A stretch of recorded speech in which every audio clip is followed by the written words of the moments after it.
Well, I had the dogman experience back in 2009, North Carolina, when I was camping with my wife. And it affected me quite a bit and got me interested to where I am now. For anyone who hasn't heard that story, I definitely recommend you tune in. Again, it's episode 95. It'll leave an impression on you. You were contacted by a couple who had a very unnerving story to share with you. How and why did they reach out to you in the first place? Well, I believe that this couple were having problems for quite some time, and they decided to do something about it. I don't know how long they didn't do anything about it, but they decided to do something about it, and they found my name through a friend of theirs to come in and talk to them. I can't think of a better guy to reach out to you for the situation they were faced with. What was the process you underwent to go from a wannabe researcher to a full-fledged one? Well, after my experience on the road in North Carolina, or I should say in the swamp, it really did affect me very deeply, and it spurred a lot of curiosity after I was finished being afraid of it. And I felt that I really needed to see what else could be done about finding out more about these creatures. So within that research, I started to contact people who I knew were known researchers in the subject and reached out to them through various means of email and Facebook and possibly a couple of phone calls. And I got a pretty warm reception from a couple of people, which really helped me to begin the process of becoming an investigator. This field definitely needs more researchers like yourself. You're a huge addition to it. The last time you came on the show, you expressed an interest to me in becoming a researcher for the NADP. Whatever became of that? Well, as I said, I was very interested and curious in the subject after my encounter.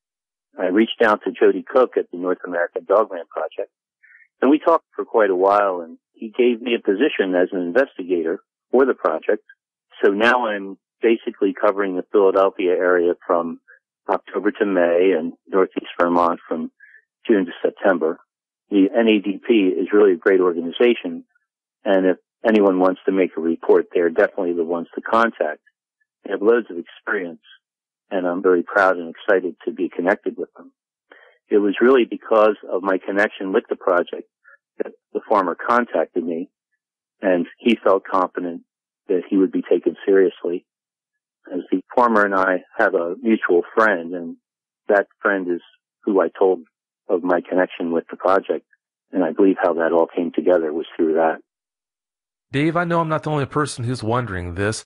What makes a person want to put themselves into the field researching something as formidable as dogmen?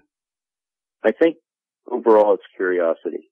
If you can get past the fear factor as much as possible and start to wonder more about what these guys are, where they came from, where they're going to, and that curiosity overrides the fear, then you can put yourself in a position to investigate. And also, there's a lot of people out there that are having a real problem with these guys, and they need somebody to turn to. And if you're willing to do that and help them, then all that much better. Well, I can't tell you how glad I am knowing that you're in this field researching them. Is researching dogmen everything you hoped it would be? I'm sure like a lot of things, you can think something's going to be a certain way, but once you get into it and actually do it, in a lot of cases it can be totally different. What's your take on that? Well, I think that is a very rewarding subject in a lot of ways. It's an unknown subject in a lot of ways also, so almost every encounter that you investigate or any lead that you investigate is sometimes completely different from the other one. And you can start to go through them and pick up similarities and differences, and that makes it pretty interesting. I will say that a lot of instances turn out to be explainable, and that's also part of the thing that makes it interesting. I remember a guy told me once that if you see a hoof print, think horse, not zebra. And I've always tried to remember that because a lot of times it turns out to be completely explainable, and that is sometimes better for the person who has called you in to investigate a problem he might be having. If you can give him a perfectly reasonable explanation, sometimes they feel better about that. And if you can't, well, then you go from there. and all of it's interesting. I like that saying about hoof prints. I actually used that on one of the shows after episode 95 when I heard you mention that. Before you tell us about the Schwenksville incident, Dave, please tell us about the place where it happened. Well, that was a pretty interesting place for sure. There's a lot of history in southeastern Pennsylvania back to when the first Europeans came over, and after that, all the way up through the 13 colonies to the War of Independence. All of that history seems to have really passed through the whole area. It's actually kind of hard to go through a town or a province anywhere in that area without showing some kind of historical background to the place. This particular place, I'll say Schwenksville, but it's quite a large area. Schwenksville is the center of maybe a 50 to 100 square mile radius of everything we're going to talk about. So this place has been in this couple's family since 1656, I believe, or maybe I'm wrong about it, but 1756. So it is a very old style town. When you go into the town by any direction, it's not built up like a lot of towns are along the major highways. It's still an old rural route, and the town is very laid back and very colonial feel to it. I think that George Washington may have even come through there, and the Continental troops had camped in the area. Yeah, sounds like it does have a really rich history. The fact that that property has been in the family for so long, that just blows me away. You don't find that very often. No, and even if you do, you don't really get a complete feel for the intensity of the historical content. I talked to the man about it, and he gave me a full report, and he was very proud of it. He said that he bought the property from his father for $1 back in 1976, and it was owned by his family. Before that, back to 1756, he said that his family purchased the farm from a man called John Paulides, who bought it from a man named Height, and Height purchased it from a guy named Stevenson, who got it from the family of the Penningtons, who got it from William Penn. So we go all the way back to pre-revolution. He was really proud of that.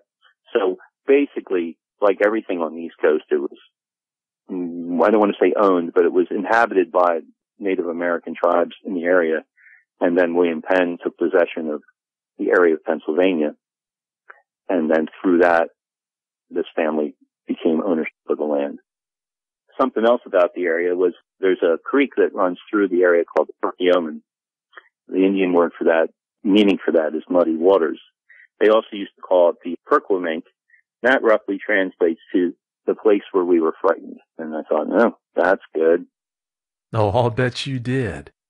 All right, Dave, please tell us about the Schwenksville incident. Give us every last detail that comes to mind. Well, we covered the family's history at the farm back over the last 200 years or so. For whatever history might have rolled over this place, it's still primarily a farm. The couple, or the man, called me, and I came out to the farm, and I sat in the couple's living room and listened to them tell me everything. And it was kind of hard to follow them sometimes, but they did get their story across. They said that it started a long time ago, and that he didn't really believe much of it. He said his father told him some stories from his time as a kid, and he wasn't sure he believed that either. They both put a lot of the activity down to coyotes in the area, and occasional other creatures that might be passing through. But they said that it started with the noise. The noise would start with the obvious coyote vocalizations. And then after that, they started noticing that some of the livestock was missing. They didn't really think too much about the loss of the chickens. But when they were finding larger animals gone or in bad shape, then they really started to get bothered by it. So at one point, I guess back in the late 70s, early 80s, he called someone in, and he said he called him a hunter. I don't really know what else you'd call him, but he came out, and they said that after he was done, the situation quieted down a bit. But then, since then, recently, there has been a lot more activity. Also, since then, they've opened up one of the outbuildings and turned it into a rental cottage. And they're having some problems with people staying there. They're getting bothered by some of the things that were happening on the farm. And losing tenants. And I guess when they lost one in the middle of the night and he left suddenly with nothing but a suitcase, that's when I got called. So I came in, and again, I listened to what he had to say, and it was basically what they were feeling and what they were hearing and what they were hearing from the tenants that were on the property. So at some point, the guy told me what he encountered. He said that he was walking the property at night a lot of times with his dogs. This one particular night, he decided to walk out by himself. He heard the coyotes going off, and he walked in their direction. And then as he got close to them, they kind of dispersed like they always did and shrugged shoulders, whatever he might do, head back to the house. So on the way back to the house, he sees shadows moving through the woods and thought, well, okay, and it looks like a guy and maybe a couple of dogs. So he yelled to them that it was private property, and they didn't seem to react to that. So he ran up to them. And when he got close enough, he stopped short. He really didn't know what he was seeing, and it took him a long time to believe his own eyes. But the word he used was dire wolves. I've heard that phrase elsewhere, and I never thought to use it for Dogman, but that's what he used. He said he was pretty terrified. He never saw anything like this. He said that these guys were very large. One of them was man-like, in his words, and about 9 feet tall, 4 feet wide. And when he got within 25 yards of them, they all stopped and turned to look at him. He said there were 3 of them, and once he got close enough, they all stood up, and that completely freaked him out. He said the big one snarled at him, and he thought that there were too many teeth in his mouth. That's what he said to me. Thought that was kind of interesting. The only thing that he thought was good about the whole thing was that they didn't follow him. He started to back away. He had a gun with him, and he brought the gun up, but he didn't fire.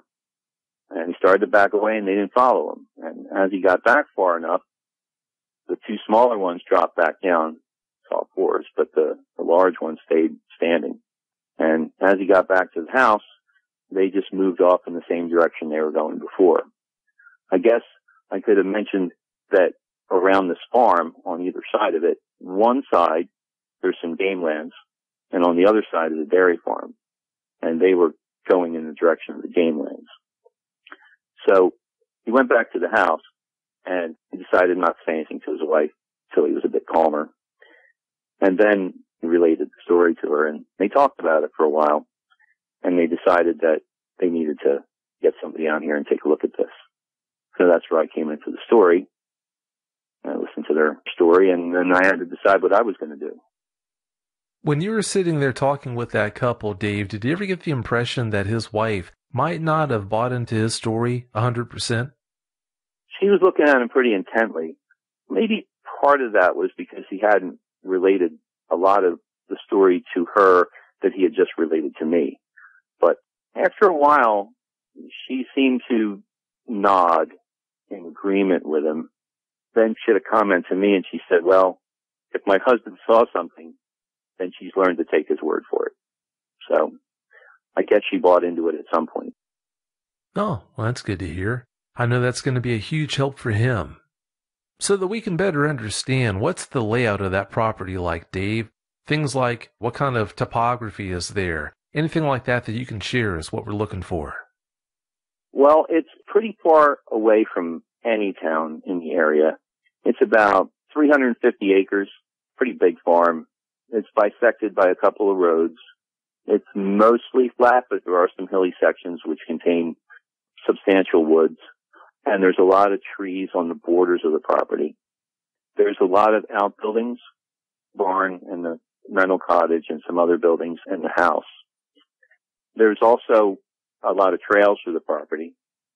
There's land on the side where the house and the buildings are, and then there's a big chunk of land on the other side of kind of a main road, and more land over there than there is on the house side. And I'd say at one time, probably back in the 60s and the 70s, it was a real working farm. By the time I got there, there really wasn't much going on there at all. I'd say the only open areas were between the houses and the outbuildings, and the rest of it was overgrown or filled with rusting farm equipment and some dead vehicles. When you look at the history of that property and how large it is and everything, it sure is a shame to see that it's become so run down like that. Maybe run down's not the word, but to see that it's not a full working farm anymore is kind of depressing, isn't it? Yeah, it is. It is. And I thought the same thing, that here's 350 acres of prime land that at one time was probably extremely productive. And I guess just over time, and as people get older and they don't bring anybody else in to help them, it just declines along with everything else. There is the state game lands to the west of the property, and to the east of the property is a very large dairy farm, which is really well run. And you look at it, it's neat and it's organized.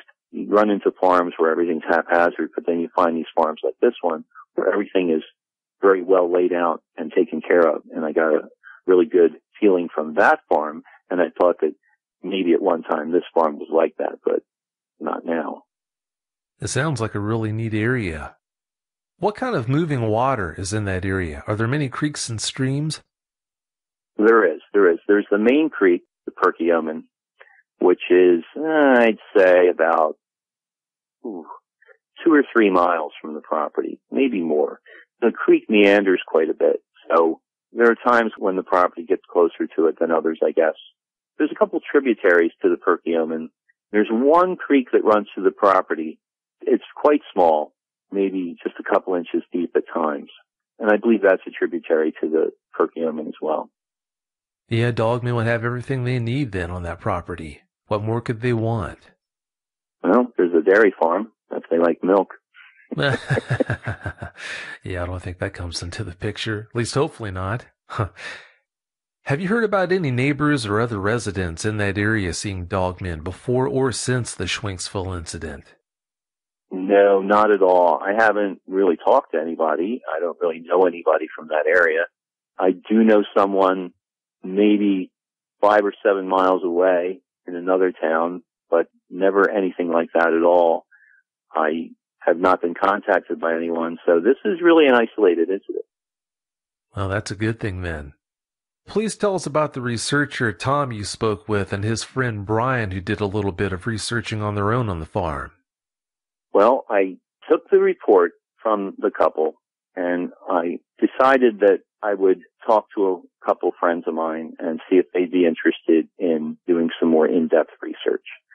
So my friends Tom and Brian, Brian's a former Navy SEAL, and Tom served on artillery in Afghanistan. I've known them for quite some time, and they like to do stuff like that, urban exploration and ghost hunts and things like that. So I brought them in, and they went out. We all went out, actually, and did a preliminary look of the property. When I was with them, I did notice something really strange, is that when we went out to the barn area, there was really deep scratches in the barn. I had really never seen anything like this. They were like 4 deep parallel scratches that went all the way around the barn. They did look like animal scratches, but in a weird way. I mean, most animals, when they scratch at stuff, it's interspersed over a pretty large area, and it's kind of random. But these looked like something just took a 4-pronged meat claw and just pulled it right through the wood of the barn. And that was pretty freaky. And it was 5 feet off the ground, which was even worse. And we all looked at each other, and nobody said anything. So we looked around the property, and I walked them the trails with them, and then I left. And they decided to take it on from there. And they said they were going to stay there for a couple of nights. And I said, okay, and ready to take their report when they were done.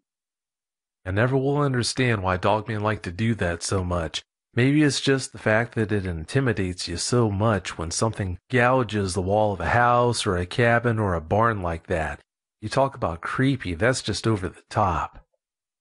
Oh, I didn't even know what to say. None of us knew what to say. We looked at it like, something that could do that could very easily just knock right through any wall of a house or a barn or anything else like that. But apparently that's not what it did. It just put these big scratches. I can't imagine what else could have done it. I mean, even before we knew what we were dealing with, that was pretty isolated. That was pretty intimidating. Oh, I'd say it would be. We didn't see the dog man or whatever it was that made those gouges actually do it. But since there is a history of dogmen doing that on a lot of occasions, it makes it pretty likely that it was a dogman that did that, unfortunately. Yeah, that's it. The reports that came out, they really pointed that direction. And missing livestock and the man's encounter, which couldn't be anything else really in my mind. And then seeing that just kind of cemented the whole thing. Oh yeah, I'd say so. Those two, Tom and Brian, wound up having their own experience on that property. What happened to them? Well, I guess they kind of walked into it, didn't they? They decided that they were going to, well, they told the homeowner they were going to research what was going on the property. So the homeowner said, okay, well, he and his wife decided to go visit her sister in Ohio for a week and leave the farm to them. So they said, all right. And they set themselves up in the cottage and see what they could see. I'll tell you that I know they were armed. I know that each of them had at least 45 and a couple of shotguns, expecting the worst, I guess. See the gouges, maybe you would expect the worst. But they decided to stay in the cottage for a couple of days and nights. They asked me what I had heard from the homeowner, and I explained what he had encountered and what they had been hearing. And they wanted to get a feel for what routines they might go through. So they decided to sit out on the porch of the cottage every night until it got dark. And this they did. And so every night around 9 o'clock or so, the coyotes would start.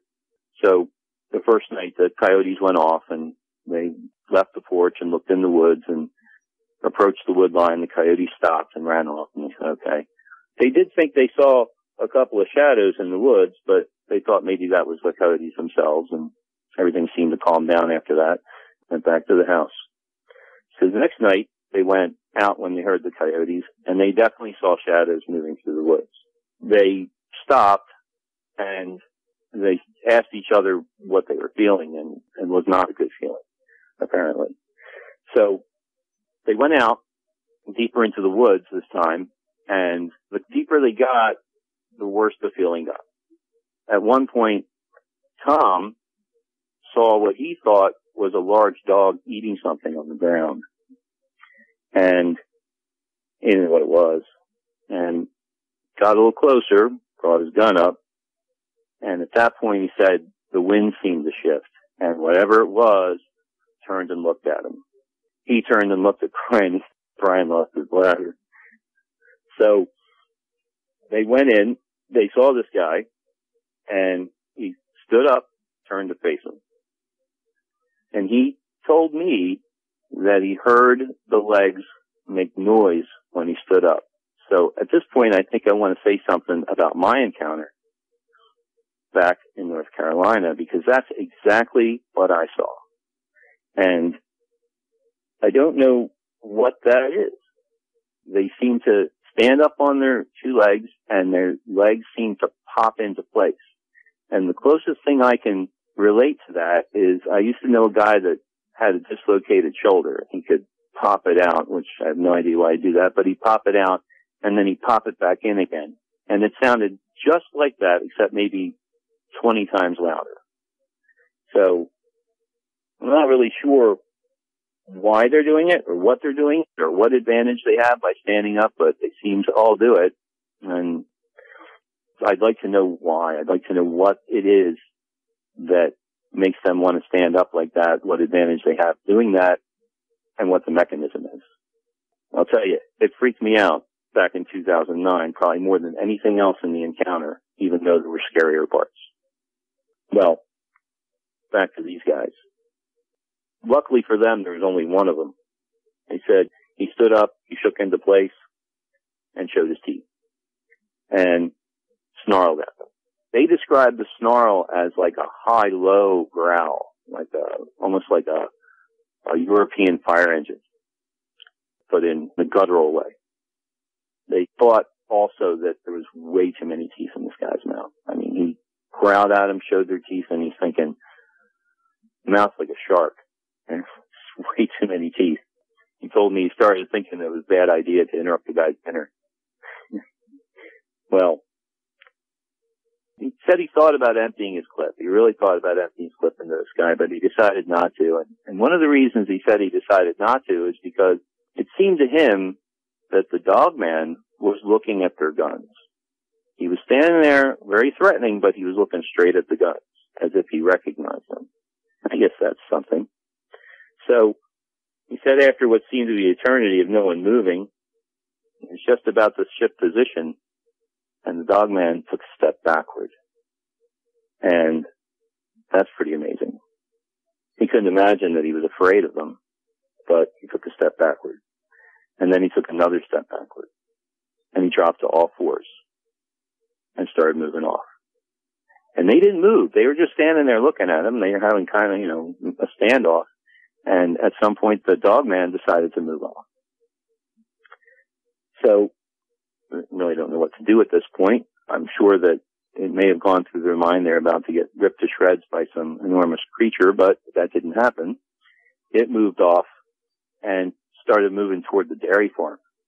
He said that it hit the electric fence at the property line, and it didn't seem to faze him at all. It just kind of surprised him a little bit, and he moved off.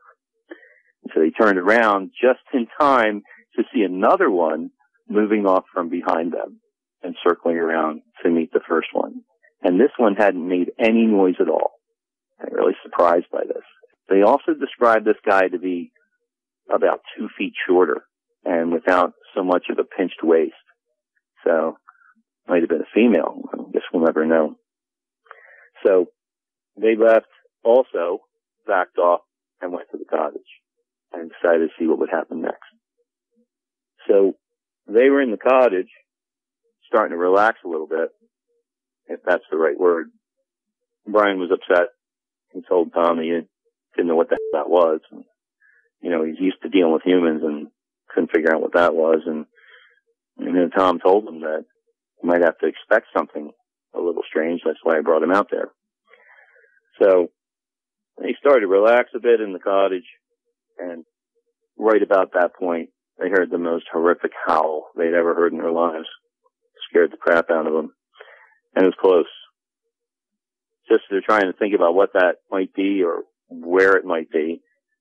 Started hearing stuff hitting the roof, like maybe rocks or clumps of dirt, and hearing scratches on the side of the house and thinking, oh, geez. Seeing the scratches on the barn, well, the cottage they were in had half the thickness of the barn walls. So they're just waiting for this thing to come right through the wall, but it did not. The scratching noises, the noises on the roof. After a while, that all stopped. So they waited, and after a while, the crickets started up again, he said, and then they did something that they had wanted to do, that they had planned to do going into this, and they had shared with me, is that they wanted to see what they would react to for a shotgun blast. So after everything kind of calmed down from the cottage at that point, they each went out and fired off their shotguns. And it seemed to work. The night passed very peacefully after that. The cricket noises came back. Everything seemed to calm down. They didn't have that watch feeling that they had before, and thought maybe they had some good luck here. So they waited 6 a.m. morning time, went back out and went into the woods and didn't really see any signs of anything. No clumps of dirt laying around like it hit the roof or anything. They did find the remains of a calf that guy was eating in the same spot where they had encountered him. And that made me think that they might be raiding the dairy farm. So they have state game lands on one side and a dairy farm on the other. Maybe they're just using this property as a thoroughfare between the two food sources. And we all kind of agreed to that. So the two guys spent another night at the farm, and there was no encounter, there was no reaction, there was no obvious happenings between dogmen and them for a full 24 hours. And the night after that, the same kind of thing, the homeowner came home from Ohio and asked them if they saw anything. And they told them what happened, more or less. And I came back into it at this point, and we all sat down and talked about it. And we reiterated the thought that this farm of theirs might be a thoroughfare for large predators. We never used the word dogmen, but large predators. He used the word direwolves. We just let him say it. So then we told him maybe he should research and see how big of a fence he could put up on the property. Every township has different ordinances. We suggested that he might want to put up a deer fence or a cow fence as high as the township will allow him on the property perimeter, and possibly electrify it. Because if these guys were crossing through his property to get between the food sources, maybe he could push them to a different trail. Maybe. So when I left the last time, he said he had planned on doing that. I sure can't imagine what it would be like to live on a property like that when you know those things are around and could pop up at any moment. Yeah, I would imagine that does make for some sleepless nights. Oh, I'd say so. You just mentioned that high-low snarling sound that Tom and Brian reported hearing. That reminds me of all the eyewitnesses who have reported hearing that kind of sound from a dog man when it was snarling at them. They said it sounded a lot like an espresso machine. Well, my own experience, I didn't hear that. In fact, I've never heard that. Back in '09, when I encountered them in the swamp, the one that snarled at me was a very just low growl, and it didn't seem to change pitch at all. It was almost like a dog growl. So I was interested when Tom had said what this sounded like. It was foreign to me, but now you say that it's not foreign at all. It's reported quite a bit, and that's interesting. It does seem to be reported quite a bit, so it's definitely not unprecedented. Yeah, that's odd. I thought it was odd, but maybe it's not odd. Maybe it's just, I don't even know what to say, breed related. Who knows? Yeah, it's hard to say. How long have you known Tom? Let's see. I've known Tom about maybe 6 years. 6 years, that's all right. I really didn't know the other guy very much. I'd met him a couple of times, but I didn't know him personally like I knew Tom. And, you know, Tom's a good guy. Lost his hearing in Afghanistan, shooting off too much 155 millimeter, I guess, but he's a good guy. He is definitely an adventurous type. And when I told him about this, he kind of jumped at the chance to see something different. I guess he wasn't really prepared for how different it was going to be, huh? Yeah, I'm sure you didn't expect it to be that different. And after living through something like that, I've got to wonder if it didn't knock some of that adventurous spirit out of him. Yeah, well, that could be. I haven't heard from him since. He has not contacted me.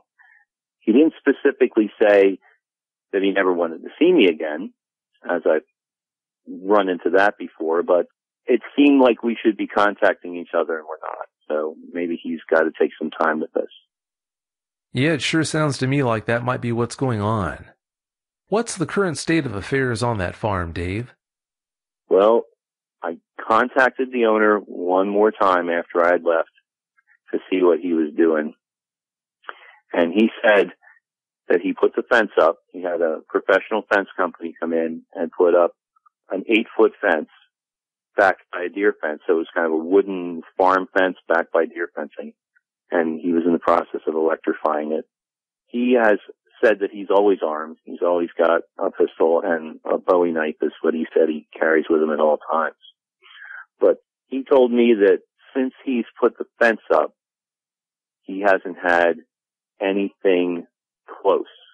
And I asked him what that meant. And he said, well, that he had gone out into the property at night, which is something he wasn't doing for a long time, because the coyotes weren't coming in anymore. I guess they're not getting past the fence. And he said that he may have seen shadows moving off, but at a much more distant point, maybe 300-400 yards, far enough that he couldn't tell what they were. Could have been anything. But the important point is that he's not getting traffic like he was getting. Well, I'm so glad to hear that fence seems to be helping. As far as long-term would go, I've got serious doubts that it's going to keep them out of there. With the way they can jump, with as intelligent as they are, if they want to get in, I've got no doubts that they're going to be right back in. You know, I thought about that when I was telling him about the fence. I thought, you know, he can put a fence up, but these guys might just jump right over it. If there's something on his property that they want, there's not a lot that's going to keep them out. I'm hoping that they just wanted a dairy farm and the game lands, and maybe there wasn't anything of interest on his farm. But on the other hand, I don't know how long these things have been around, and just like humans are creatures of habit, if they've been traversing his property to get from one place to another, I'm not sure whether just putting up a fence is going to break that behavior. But so far, he hasn't seen anything, but that's not to say they weren't there. I wish I could say differently, but I've got serious doubts that the fence will break that behavior. But you never know. You never know. That's what I said to him. That's right. Do you have any trips planned back to the farm? I thought about going back on my own and just making a spontaneous visit and see what was going on, thinking to myself that maybe that kind of a visit might have an unrehearsed reaction, but I decided against it. The way I left it with him is that if he felt the need to give me a call, he hasn't done that, so I'm not going to do anything unless he does. Yeah, that's probably a good idea. At any time while you were listening to that property owner or Tom talk about their experiences on that farm, did you start to second guess your decision to research dogmen? You know, I'd really like to say that I didn't, but I'll tell you, there was a good amount of time between my encounter and this one, and maybe that amount of time, I wouldn't say made me forget, but it gave me a buffer of safety, possibly. Because now, when we start to dig up these old memories and start to see the similarities between my close encounter and theirs, it makes me wonder whether I want to get that close again.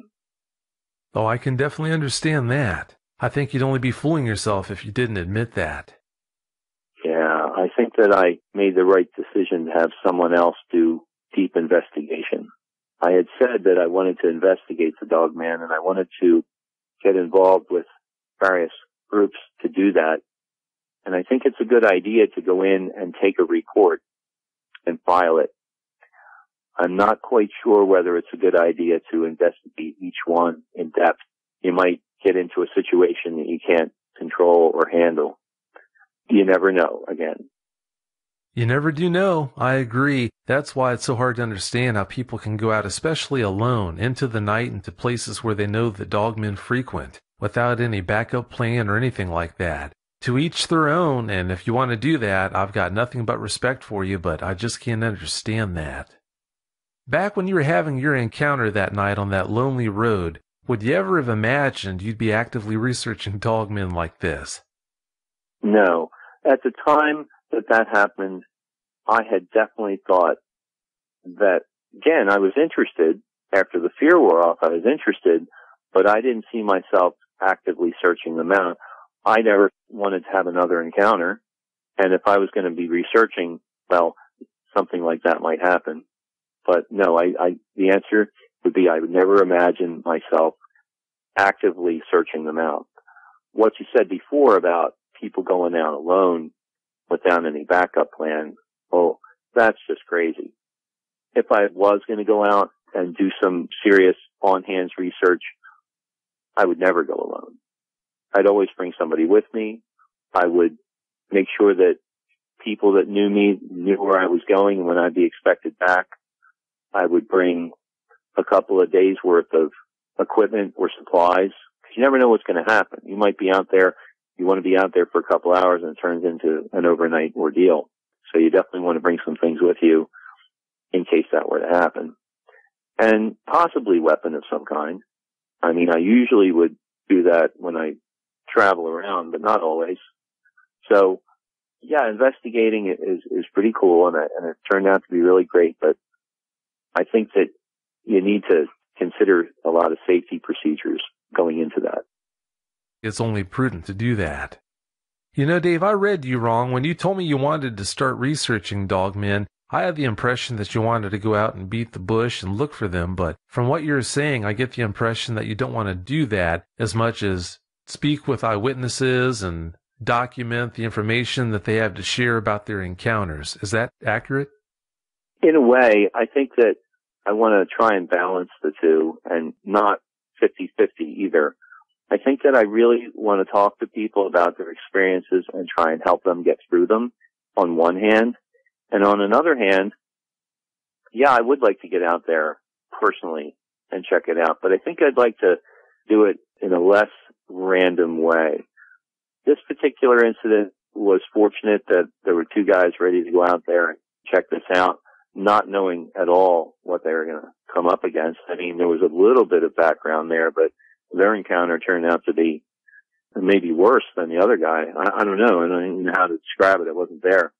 But I think that part of me wants to go out and, like you said, beat the bushes and actively seek them out with other people, with safety in mind, with a backup plan, possibly an escape route.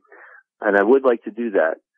I think that it's kind of like maybe a 70-30 thing rather than a set way of doing things.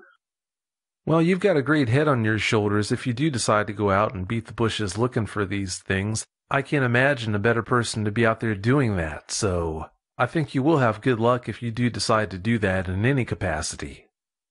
Well, like I said, I do plan on doing it. I think it's going to be more or less as things come up, spur of the moment, possibly. I have a guy that called me a couple of weeks ago in middle northeastern Pennsylvania, I'd say. If I were to put a town to it, I'd say the eastern area. And he had an encounter of sorts that he related to me, and he wanted me to come up and listen to what he had to say.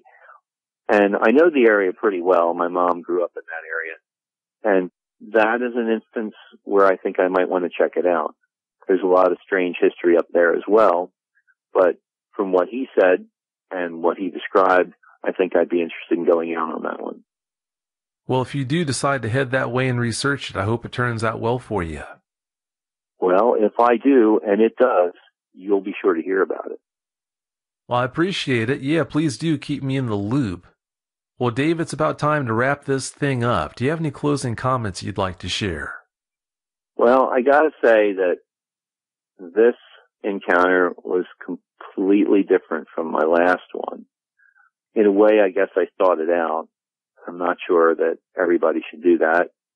I know that the last time I came on and we were talking about this, I had said that I thought that people shouldn't stop what they were doing because of these encounters, that the state parks and the national parks and recreational activities were there for us to enjoy, and we should still go out and do them.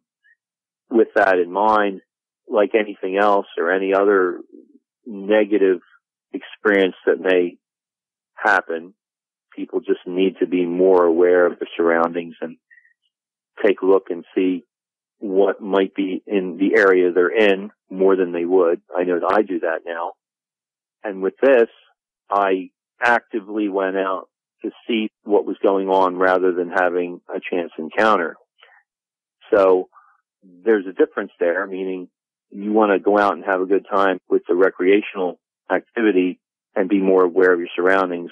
And then on the other side, if you're going to go out and investigate, I guess the same thing holds true 100 times more if that's what you decide to do. So I certainly wouldn't dissuade anybody from doing anything. But I think with everything that's going on in the world, we just have to be more aware of our surroundings. That's not a bad idea. Dave, thanks for doing what you do. Thanks for coming on the show tonight and sharing this info with us. I really do appreciate it. Thank you, Vic. Have yourself a great night. Bye. Bye.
Hi everyone, thanks for listening to another episode of Dogman Encounters Radio.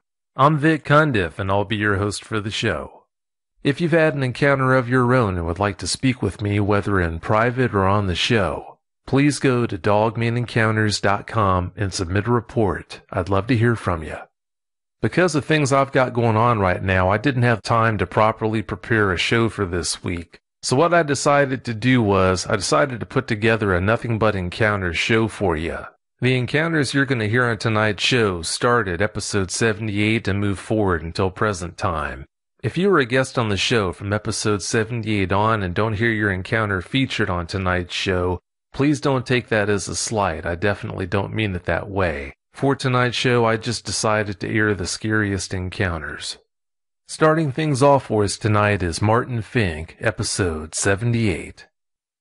First of all, I want to give a layout of the area so you can all follow me when I'm talking about the encounter. My parents' house is up hills in a valley with a few other houses, and the valley is surrounded by a thick forest area.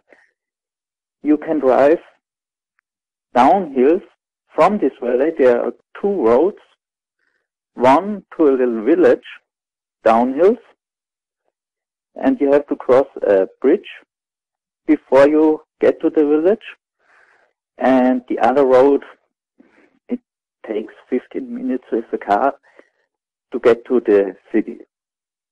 It's a little city, but anyway, in Austria you're not allowed to drive until 18, but at 15 you're allowed to make a moped license. So that's a very low-powered bike. It goes maybe 20 to 25 miles an hour.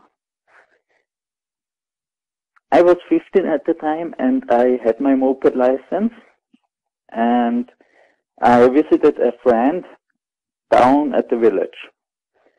So I drove down, we spent the day together, it got dark out, it was late fall, what I remember, and I stayed a little longer than I usually did. So it got pretty dark outside. And this little road that goes through the forest to the village, it has absolutely no street lights. So all I had was my little lamp on my moped that gave out a little light. But anyway, so it's gotten dark outside and I was driving up hills towards my parents' house again. As soon as I was on the bridge, I could see something on the right side in the forest. As soon as the bridge ends, there starts the forest line on the right side, and this forest goes all the way up. All the way the road goes, there is forest. And I could see movement on the right side, but I didn't know what it was, and at that time I didn't care. I thought it may be a deer or something. So I was driving, and as soon as I passed the point where I thought I saw movement, something stepped out on the road, and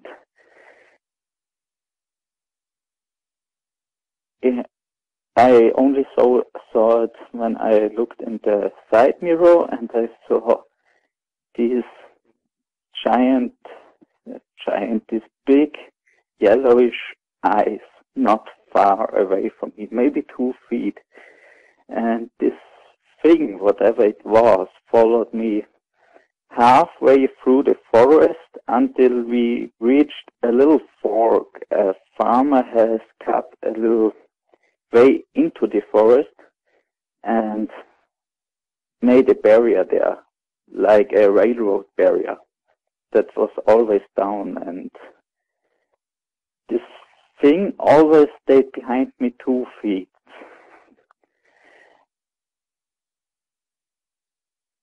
as soon as we were at this spot, this thing just beamed towards the barrier and jumped right over it and ran into the forest, and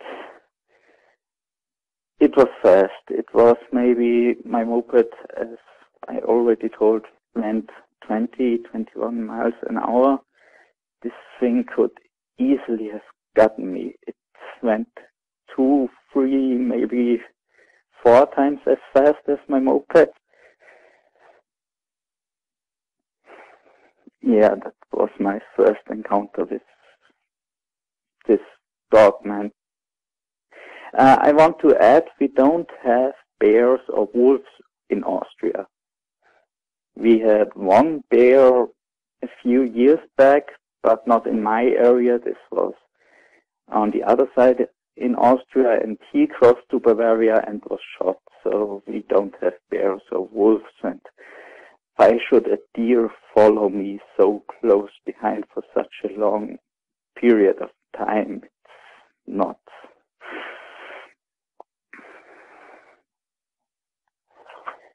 Yeah, this would be my first encounter.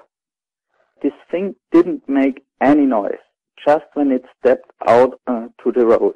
The bushes and the little trees that were put aside, this was the only noise this thing made. There was no other noise. No. Well, maybe there was noise, but I couldn't hear it because of the engine of my moped. But no growling, no other sounds. Mark Strum, episode 79. It was approximately 1965 when I go back. I was still in grade school. I was approximately 10. My parents went off shopping, and you know, kids being kids, 10 years old. I don't want to go home. I want to go with you. I'm a big boy. So they left me home.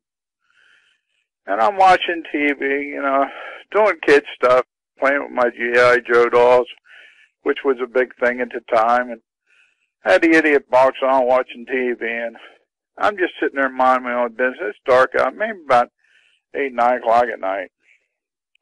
And it's quiet, so I'm just sitting in the living room. Well, I live in the trailer, and I'm in the living room. There's a combination with kitchen. You go down the hallway, and there's 1 bedroom, 2 bedrooms, and then the master bedroom.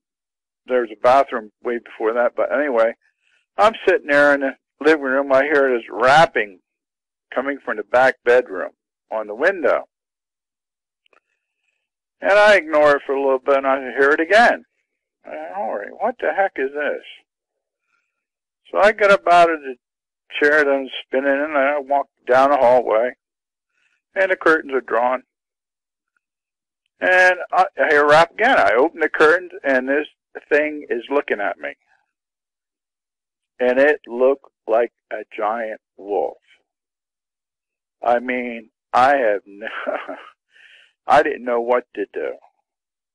And it was like, it had like a grayish black fur. It was enormous. The head was enormous. The teeth, I'll never forget the teeth. They were enormous, and they were a whitish color that went up to a yellowish color, stained yellowish. Sounded like a tartar, like they've been used a lot, like tartar color. And it had like a pinkish tongue, and I looked at the eyes, and they were bright red. And oh man! And the thing just let out this low growl, and it hit me, and it's like, I didn't know what to do. I was frozen.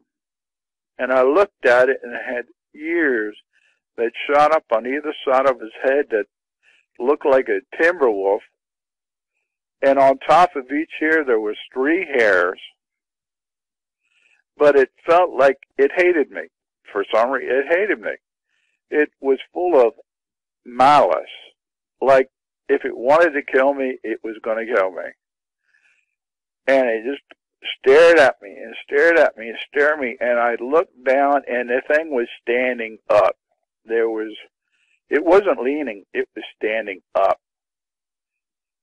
and it pulled his head back like it was going to smash the glass with his snout. And I took off running. That fast, I bolted. We had rolling doors in the bedroom. I rolled the door in the bedroom. Now I think about it, it's funny. It kind of went through that trailer like a Cracker Jack box, went through that door like cardboard. I ran down, went in my bedroom, grabbed a .22 rifle. I had a Remington tubular loaded it up with .22s, ran down, jumped in the chair, and just sat there, frozen. I wouldn't look out the windows. I was scared to death of looking at any windows around me. Probably looking at me, I don't know. But I just stared at the wall. I wasn't paying attention to TV. I wasn't doing anything. Then after a while, my parents came in. My mother was looking at me like, "What are you doing with a gun?" I saw, kids stumbling around. No. And she gave me a royal about having a gun. Well, I said something to my father. He didn't say anything. So, okay. I didn't sleep all that night. At all, man. This thing scared me. I'll never forget it. It's burned into me. But I felt that it took something from me. I feel like I'm linked to it. Like it somehow did something that I'm linked to it that, how can I explain it? It could have tore me up if it wanted to. But it didn't for some reason. It let me for some reason, but it took something from me. But anyway, the next morning I went up the street to, at that time, my best buddy, Bobby. I said, "Bobby, you got to see this." Well, it had rained that night. And he come down and, "Look at the tracks. Holy Christmas." And they were bigger than my hands put together. Standing at the window. And this thing must have been 8 foot tall to look in that window because this trailer was up on stilt things, on cinder blocks. And to look halfway through, it must have been 8 foot. So we followed the tracks down towards the woods. And all of a sudden, bing, they stopped. And we're looking around where there's trees around us. So we never paid it no mind. Maybe it jumped in a tree or something. I don't know. But every time I went down in those woods, the hackles on the back of my head would stand up, and I was gone. And at nighttime, you would never catch me down there. It was like, for some reason, something was down there. And then years later, I came back to that place. It was called Trench's Woods. I still feel like there was something watching me, and I would never go out in those woods at night. And even at night when I lived there, I would never go out in the backyard at night. And I was grown then. And even to this day, at 60 years old, I will not go outside at night in a rural area without having some kind of firearm on me. But that thing was the biggest wolf thing I've ever seen in my life. And it could have just chewed me in half. It was gigantic. And it was a monster dog. And the head on it was the biggest thing I've ever seen in my life. It makes a German Shepherd or a normal timber wolf look like a pup. And it was just the feeling of it that it radiated was so evil. It was like it was saying to me, "I'm the king of the mountain and you're nothing. Stay away from me or I'll hurt you." And to this day, it has affected me, so I'm very well aware of my surroundings at all times. And if you're traveling at night in cars, stay away from real dark wooded areas. Be very aware. Because these things are big enough to turn your car over, do whatever they want to do. And I get the feeling that they're just like people. You have good, you have bad. You got some that just like to tear your butt up. They're just like people. But you just don't know what they are or what their intent is. And I don't trust them. But see, one, go the other direction, please. Well, that's about all I can say about the darn thing. Danielle Stedman, episode 83. This happened in September or October of 1987. Around here, there was a lot of farmland, so we had a lot of woods. I had a boyfriend who was 16 years old. So I was still 14. He could come to my house and hang out, but I wasn't allowed to, quote, car date, as my mother called it. So at around midnight, I snuck out of the house, which is a very bad thing to do, I know. But I snuck out of the house, I met him, and we went to pick up one of my good friends, Jill, and then we went to get Jill's boyfriend. Jill's boyfriend lived down a very long road. It was a long dirt road. In fact, there was a lot of dirt roads around here at that time. Because my boyfriend had a 69 Camaro, it was very loud. So he decided to park it at the end of his dirt road, and he would just walk down and get him. So we proceeded to park the car, and I don't think it was a full moon night, but there was enough moonlight that night that he didn't even take a flashlight because it was lit up enough just by the moon that he could see. So he got out of the car, and he left us sitting in the car with the radio playing while he went to retrieve her boyfriend. Well, he hadn't been gone very long. I guess it had been probably 10 minutes. And I was sitting there, and I was talking to Jill, and the first thing I noticed was that there was this horrible, horrible smell. And when I say it was horrible, I mean it was the most god-awful stench that I have ever in my life encountered. It smelled like rotten meat, like once, I guess, maggots had set in. And then it had this really musky, pungent odor. Closest I can come to describing it would be it's the smell a boar hog kind of puts off. There was a smell of wet dog, and then the most disturbing of the smells was the smell of blood. And if you've ever been raised like me where you kill your own, you know that smell of blood. It's like a metallic kind of iron smell in the air. But that was the smell that this thing was putting off, and it was extremely, extremely strong. My friend was talking away, and I interrupted her, and I asked her, I was like, do you not smell that? And at first she was like, smell what? And I was like, Jill, you don't smell that? And she took a good whiff, and then she was like, ooh, yes, what is that? And I said, I don't know, but I don't remember smelling that when we pulled up. And she was like, well, it had to have been here, but you would have thought if we had noticed that when we first pulled up, I would have never let him park there. But she convinced me that, okay, maybe the smell had been there and it just hadn't gotten to us yet. So she went about talking, and it was so bad, though, we had to take our shirts and pull them up over our nose and, like, smell the inside of our shirts because they smelled like perfume. Well, it probably wasn't just a few minutes later, not I don't even think it was 5 minutes, but there was a subtle nudge of the car from the back. It just felt like somebody kind of gently rocked the car. Well, we both felt it, and Jill shut up, and she was like, what was that? And I didn't know what it was either, and it kind of scared me, and it scared her too, and I was like, I don't know. And then it dawned on me, at this point, it had almost been 15 minutes, so if our boyfriends had run, they could easily be back by now. And I just kind of smiled at her, and I said, it's probably the guys, I whispered, it's probably the guys trying to scare us.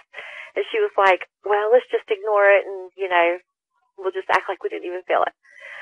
So that's what we did. She went back to talking, and I need to let the listeners know that we had been in the car long enough that, and talking, the windows had all fogged up from us talking, so we couldn't really see out of them because they were so foggy. Well, it was just a minute later, and there was another kind of rock of the car. We just kept talking and ignored it. But then the car got shook really forcefully. This time we kind of laughed and we yelled out to the guys that it wasn't going to work. We knew it was them and they weren't going to scare us and that they just needed to stop and come on. Well, there was no reply. And then there was another shake of the car. Again, pretty forceful. I told them, cut it out, come on. And at this point, Jill was saying, come on too, wasn't going to going to work. And we even yelled their names, but there was no reply.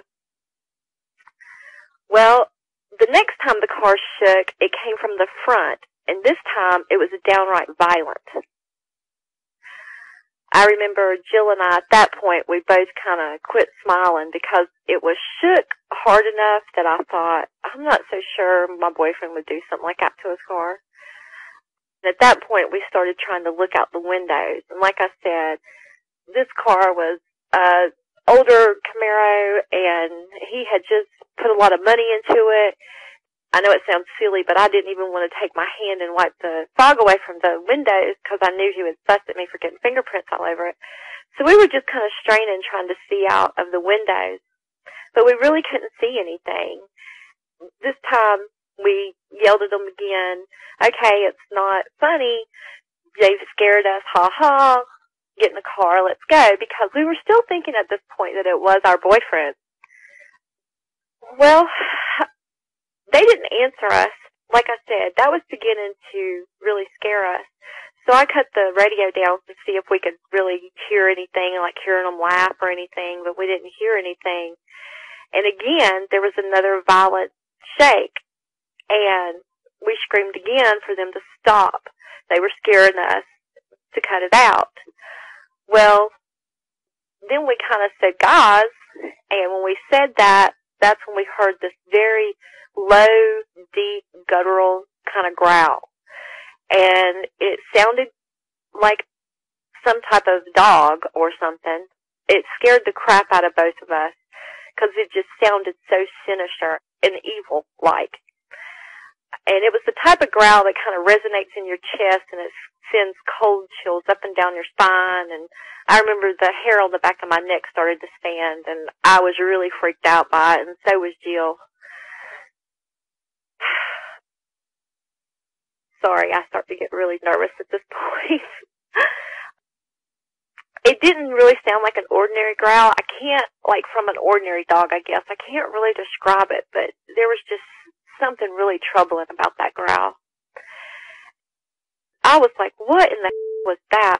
I remember I looked back at my friend and all the blood had drained from her face. And she just looked like she was terrified. And then the next thing we heard, it sounded like somebody was taking their fingernails and they were actually coming from the front driver's side quarter panel all the way down to the door, just scratching the car. And I don't mean like barely scratching the car. I mean, you could tell that this was very deep because it was really loud. And at that point, I realized this is definitely not my boyfriend or her boyfriend because, one, he would never do that, and he surely would never allow that to be done to his car. And I remember just sitting there and just watching from the inside as this noise come down the car, and when it got to the handle, the driver's side handle, it actually tried to lift it. It tried to lift the door handle. And at this point, I jumped across and just slammed the lock because it wasn't locked. Well, when I did this, this has now put me literally inches from the glass, maybe 1.5 inches. And although I couldn't really see out of it, I just knew there was something on the other side of that freaking glass. I don't know, I guess everybody says that you know when something's kind of staring at you, and that's how I felt. I felt like there was something on the other side of the glass that, although I could not see it, I knew beyond a shadow of a doubt that it was staring at me. And that's when I started to feel very, very scared. And when I say scared, I mean a type of fear that I've never felt before. This was like more of a primal fear. Like your life is in danger. You just know that there's something definitely not right with this situation. And I was just absolutely, totally frozen with fear. I remember thinking, what in the world could this possibly be? Because, like I said, we realized it's not the guys playing a prank on us at this point. So you kind of run through your head what in the world could be on the other side of that door. I thought, well, okay, maybe it's a dog, because it did sound canine. And then I even went to, well, maybe it's a wild boar, because we had wild boar, but they were up in the mountains, and I thought, well, maybe one found its way down here. I didn't know what it was, but with the smell and then that, we knew it was some type of animal that we were dealing with. And I don't know why, but as scared as I was, I just absolutely had to reach up. I wanted to see what was on the other side of the window. I don't know why, but I wanted to see what was on the other side of the window. So, like an idiot, I reached up and I actually just kind of smeared a little spot away from the window. And when I did, on the other side, I saw a nose and a muzzle. And when I did that, the thing snorted and actually left steam on the other side of the glass. And I only saw it for a brief second because then it stood. And when I say it stood, I mean it stood up on its 2 feet. So whatever was on the other side of the door was definitely not what I thought it was. And then at the time, I didn't know if I was seeing things or what was going on. But I could have swore this freaking thing actually stood up. And I remember I was so freaking terrified. I remember it growled when it did that and stood, and then the car started to shake, and I jumped back into my seat. Jill was wanting to know what in the world was on the other side of the glass, and I didn't know what to tell her. And then the car's shaking, and when I say the car's shaking, I mean at this point, this thing has gotten a hold of the car, and it's shaking the car. I mean just back and forth, shaking it and shaking it. Jill's in the back seat. She's screaming and crying. I'm up front. I'm all upset. I don't know what this thing is that's outside of the car. Like I said, the car is shaking. I know in my mind I was thinking, did I just see an animal stand up? And I was thinking, did I see a dog stand up? But that made no sense. And the muzzle had looked like the muzzle of like a German Shepherd or possibly even a wolf. And while it was shaking the car, it was just growling ferociously. I mean, it just sounded horrible. And it was, it was horrible. I was trying to tell Jill to hush and be quiet because it seemed like the more noise we made, the worse it was. The worse the growling was, the worse the shaking was, and I was thinking this whole time, oh my God, this thing is going to bust the glass and it's going to get us. Well, I was sliding down in the front seat, trying to get down in the floorboard as far as I could get. I was trying to tell Jill to get down and to try to get her to hush up. Then all of a sudden, it just quit shaking the car. And we could hear it moving around. We could hear it sniffing at the windows. We heard it step back. And when we heard it step back, you knew it was still on 2 legs. So that meant this thing is bipedal. We heard it step back, and then we kind of saw it move around to the back of the car. And when I talked to you in the pre-interview, and when I had first contacted you through email, I didn't talk to you about its hands. Well, for me, Vic, that was one of the hardest parts of this night. It's still, when I think about that thing's hands, this thing had hands like a raccoon. It wasn't normal. It wasn't paws. It was hands. Like if you were to take a raccoon's hands and you were to like blow them up like 15 times their size, that's what you were talking about. And when this thing had stood, I was looking at its genitalia and its thighs. So that's meaning this thing is 7 to 8 feet tall. Because even though a Camaro is low to the ground, I mean, they're not that low. And if I'm looking at their thighs and genitalia and it was male, then that means this thing was just huge. And then we could see the silhouette of it, but we couldn't like see it. And that's when we saw its hands, and you could see that by its hands and stuff, it looked like its arms were really long. So, I mean, I'm just guessing because we couldn't see it all the way, but we were looking at basically arms and its hands and like its navel and some of its thighs and stuff. So that means its whole upper body, or most of its upper body, was still up in the air. Anyway, like I said, the hands really creeped me out. They looked like raccoons. It had claws, not as long as what the movie makes them out to be, but they were pretty long, like the grizzly's claws, I'd say.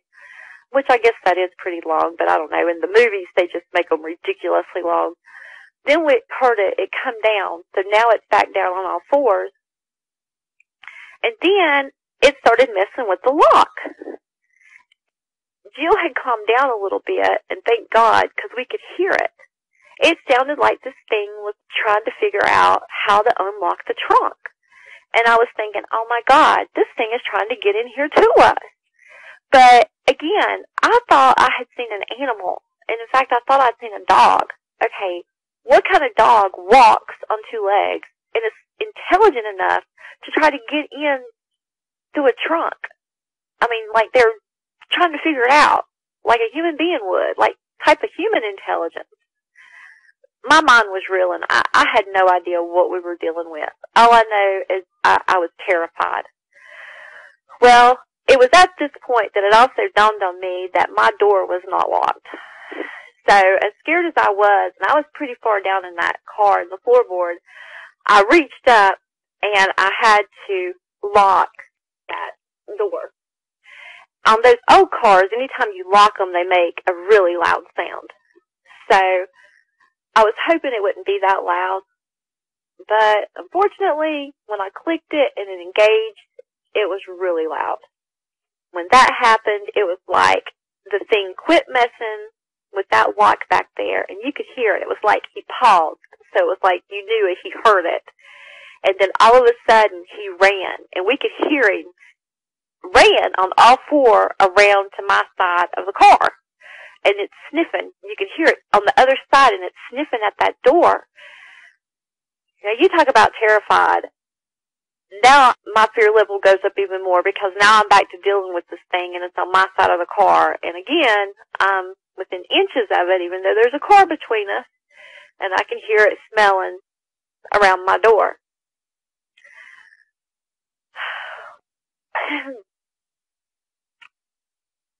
Oh, God. Hey, it's okay. We'll be right back.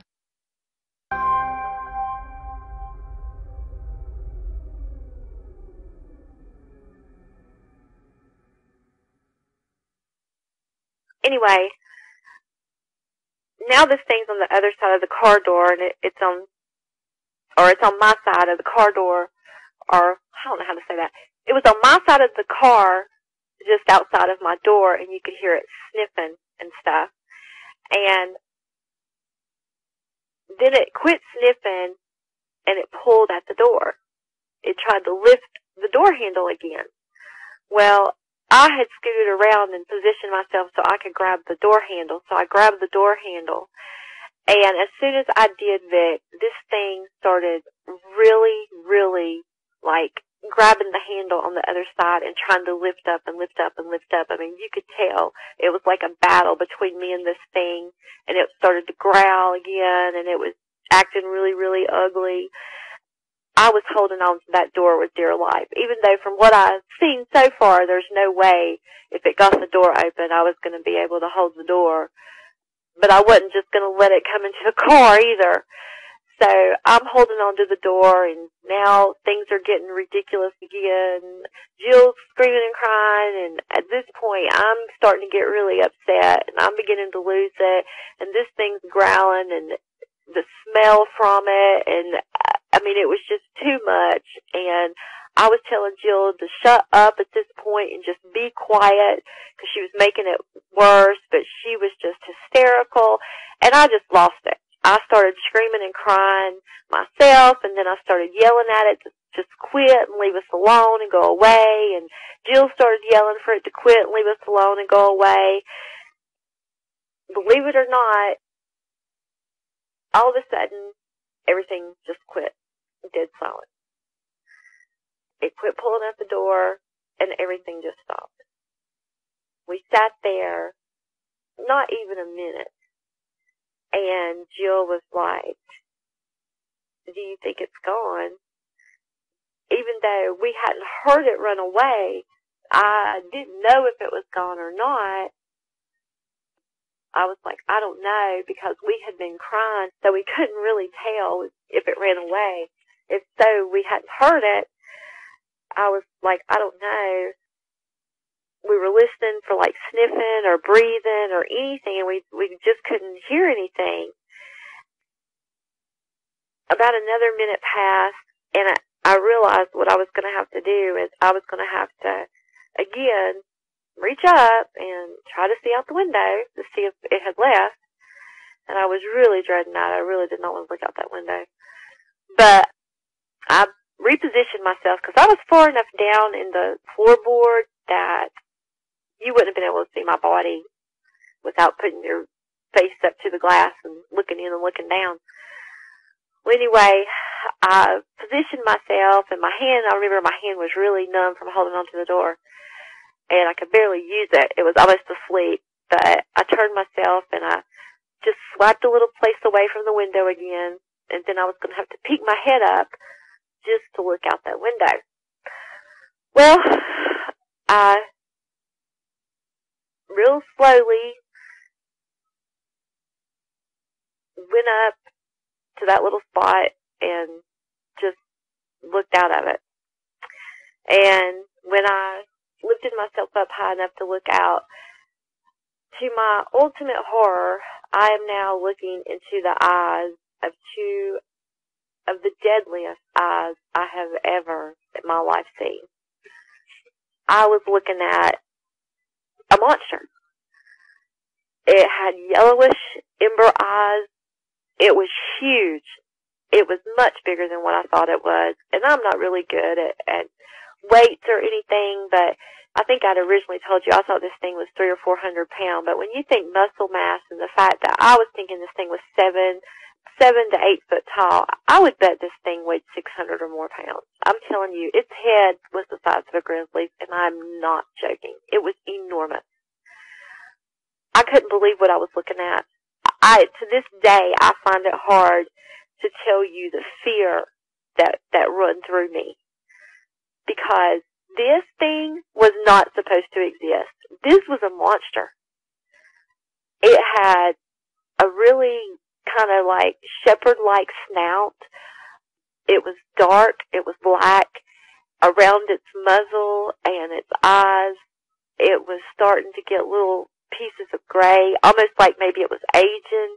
It had tall ears, and it had hair coming out, like little tufts of hair coming out from its ears, the inside of its ears, and on the points, almost like you see a bobcat, and they have those long little tufts. Well, that's what was coming out.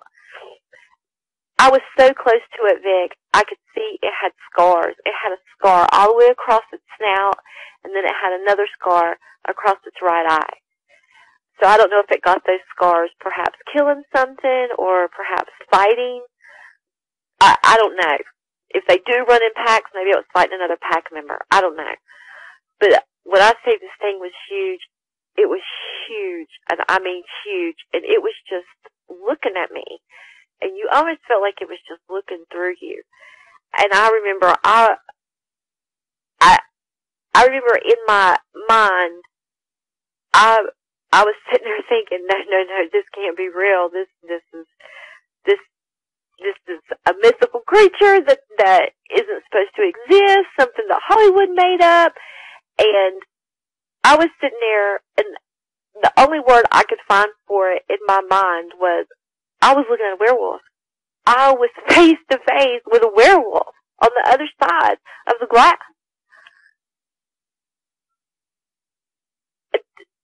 And as you see, I still, to this day, when I look back, I just get totally speechless, sitting here thinking about that thing and looking at it. I can't wrap my mind. I mean, I know it exists, but it's still, I cannot believe they're out there. And they are. They're real. And I was looking at one. We probably honestly didn't look at each other that long because all of a sudden the animal, it looked down the road like from where the guys should be coming. And that's when I realized, oh my God, the guys are going to be coming back any minute and they're out there with this monster. And I realized this thing was probably going to kill my friends. And we were going to have to listen, or worse, watch it kill them. And then it was going to come back for us. And I just lost it again. I started to cry. I didn't know what to do because I didn't know how to warn them. There was nothing I could do to help them. And I remember when it did this, I got a really good kind of side view of it when it looked, and it only did it for a quick second, but when it looked down the road and then it snapped its head back at me, it gave me a really nasty kind of growl, and it just showed me its teeth, and it had these huge ivory teeth. I'll never forget that. Just kind of like, it didn't sneer at me, but just like, you know, a warning, like when a dog growls at you, like warning you, like, you know, don't mess with me. That's kind of what it did. But it snapped its head back my way, gave me that growl. I got to see its teeth, and then all of a sudden it just shot off in the other direction. I was floored. I couldn't believe it. It was gone. And when I say this thing was fast, this thing was lightning fast. It was gone in an instant. I only got to see it. It ran off on all fours. I got to see that it kind of, I say the buffalo slump, but I guess most people call it hyena, but it was kind of shaped that way from the side. Its back and neck and shoulders were like, I don't know, built up like a hump almost. I didn't see a tail. I don't think it had a tail that I could tell, but I didn't really get to see the rear end of it really good, but I did get to see there for just a minute, or just a second, really, not even a minute, before it shot off. But it dove off, and it was back in the wood line, and it was gone, and it was probably, I don't know, a minute or less. We heard the guys. We saw flashlight beams. We heard them laughing and talking, and they were back. We were, of course, hysterical. We're so scared. In fact, they had to knock on the window, and once they were in the car, I remember locking my door and then jumping across my boyfriend and locking his. And I remember Jill's boyfriend was like, "What's wrong with you? Why are you crying?" And then my boyfriend was looking at me going, "Why are you crying? What happened?" They wanted to know what was happening. And then we all heard this horrible, horrible howl. I can't even describe it to this day, but it was just like when it growled at me the first time. It was just something that I'll never forget. And when we heard that howl, Jill and I were like, just get us the out of here and get us home. And I remember my boyfriend, he kind of bucked me for a minute and was like, "Oh, we're not going nowhere until you tell us what happened." And I remember I reached across him and I was trying to crank the car, and I screamed at him that I wanted to leave, that we had to go right now. I said it forceful enough, and I was crying and upset that even though he was mad, he fired the car up and he sped out of there, which I can't tell you how happy I was, because I didn't care if he was mad or not. I was just getting away from that horrible nightmare that we had just encountered. But the guys were pretty mad. We wanted to go home right away. And, of course, they didn't like that idea very much. But we did go home. And I remember when I got home, I had to run across my yard. My yard's really big. And I remember how scared I was. And I remember getting into the house and getting underneath the covers and just shivering and shaking and crying still. I was still upset. And I remember getting up and looking out my window probably a million times that night, just for anything in the darkness. I was just so scared. We had tried to tell our boyfriends on the ride home what had happened, but we were so upset. I don't think they really understood half of what we were saying, and they were mad too. I doubt they were listening much because they were mad that we wanted to go home. But the next day, my boyfriend stopped by. And when he stopped by to show me that on the top of his car in the dust, because like I said, we'd been on dirt roads that night. In the dust, though, there was handprints where this thing had grabbed right at the roof and window on the front and the back of his car. So that right there tells you just how far-reaching just its arm spread was. And undoubtedly it was grabbing it right there where I thought it was, shaking the car back and forth. And then right down his driver's side in the front, left quarter panel, all the way to the door was deep, deep claw marks. Not scratches, claw marks. Deep enough that he had to have it repainted. And like I said, we talked about it. They believed us at that point. We talked about it, never talked about it again. Because we later found out, too, the reason it sounds like a long time, but really all of this, him leaving and everything, the whole encounter with the creature was probably 10 to 12 minutes.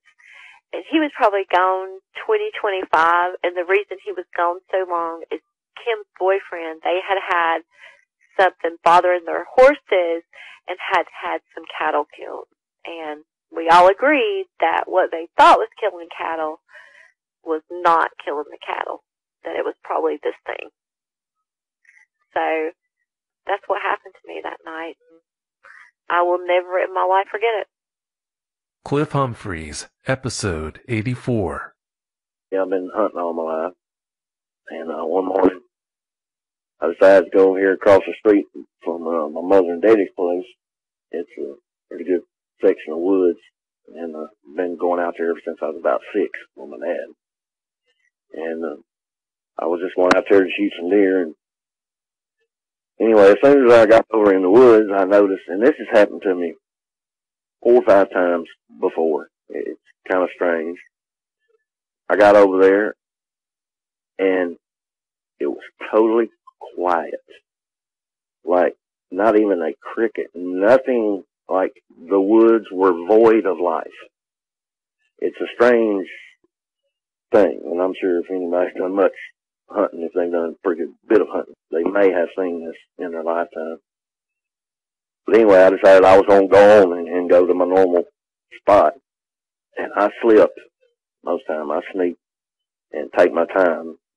I rarely hunt out of a tree stand. Sometimes I do, but my favorite way to hunt deer is on the ground. And I'm slipping, and there's a creek that runs through there and cuts through and joins an adjacent property. And I'm slipping through there, and there's 2 huge cedar trees that's over there. And when I mean big, I mean they were probably 5 to 6 feet thick at the base. Well, both of them, they've been over there ever since I can remember. But both of them had fallen, and I had slipped up to one of them there and was slipping down the edge of it. That's just the way I hunt. And I caught a whiff of something I've never smelled before. So I stood there, and I'm trying to figure out the wind direction. And not much wind blowing at all. So I kneel down, and I'm trying to find the source of what that smell is. And all of a sudden I hear this low, guttural, like growl, kind of like a, I don't know, like a cat or something like. I hear this just low, guttural moaning.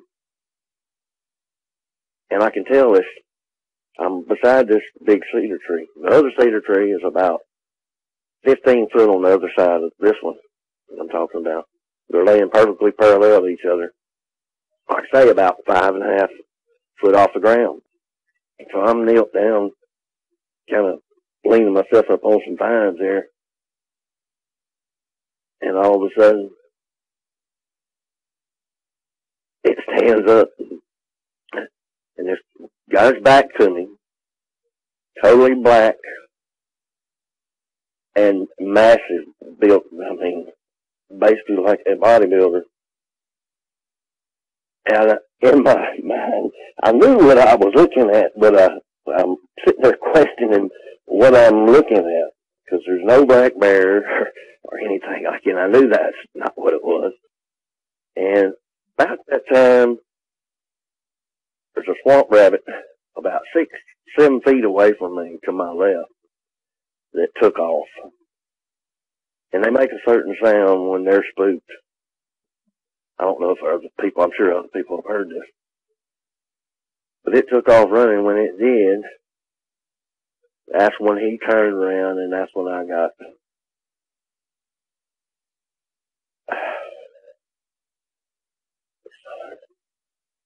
Give me a second here. Anyway, he had turned around, and that's when I got a good look at him. And I mean, he's not 20 feet from me. Max 20 feet. And when he turned at the sound of that rabbit taking off, that's when he spotted me. And that's when I raised my weapon, because he laid his ears back. And me growing up around horses and stuff, I know what that gesture means. And as soon as he laid his ears back, that's when I raised my 7-mag. I had a 7-mag, and that's when I raised up and I was fixing to shoot him in the face. And he took one leap and cleared, I don't know, 30, 40 feet, kind of straight away from me. And when he hit the ground, he turned to my right and took off in a speed that I've never seen of anything. And it run around to my right and disappeared into a little small thicket there. And I'm sitting waiting on him to come out the other side. And he never did. It's like the thicket wasn't very big either. It was like he run into nothing and just disappeared. It was on up behind. It was directly behind that cedar tree. And I don't know what it was doing. I didn't even care to even go look after that. I backed my way out of there, questioning many things. Because what I had just seen ain't supposed to be real. But it is, I assure you. Very real. Mike and Mary, episodes 86 and 87. We had been watching TV and we were sitting on the couch and we decided that it was time for bed. Mike had walked into the kitchen to put up his coffee cup, and I was going to lock the door, and I just grabbed the knob and was just getting ready to turn it, and there was a huge force behind it. I mean, it just caught me off guard, and I just kind of shoved really quick, and there's like linoleum right in front of our door. I was wearing socks. Whatever hit that door hit with such force that it was pushing me back. I yelled to Mike. I was like, I need your help. I can't hold this door. I can't shut it. He came running around the corner and hit the door with all his weight, and we were able to finally latch the door, but there was something on the other side hitting with force. It's enough to put chills down your spine forever. I mean, that was a scary, scary night. There was no doubt about it. Something was trying to come in. After the door was closed, I grabbed my pistol. I'll go ahead and backtrack a little bit. An hour and a half prior, we had been watching TV, and we noticed there was a loud thumping sound on our back deck. And after living here for all these years, Mary and I were both like, here we go again. You know, there's something out here. I had actually went to the bedroom and pulled out my Glock and set it on the table by our couch. It was still in this box, but I thought, well, if something does happen, at least it's nearby and it's accessible, and having it nearby was a better peace of mind for both of us. We didn't hear anything else rest that night. Before that, it got quiet, but it felt better having it. And knowing the way things had happened out here before, we weren't going to take any chances. And that night when something did hit our door the same night, it was an hour and a half later. Like Mary said, I was in the kitchen, and she looks right at me with this, just the look on her face was, help me, help me. I just made a beeline for it. I'm 6'2", and I weigh 315 pounds, and I work out quite a bit. So, I just put all my force behind that door, and with my foot against the door, I leaned over, grabbed the firearm, and I told Mary, I said, if this keeps up, I'm going to fire right through this door. I'm not taking any more chances with this thing. That's when I noticed that the screen door was actually shutting, and that really sent a really massive chill up both our spines, because it was a matter of, okay, we're not imagining this.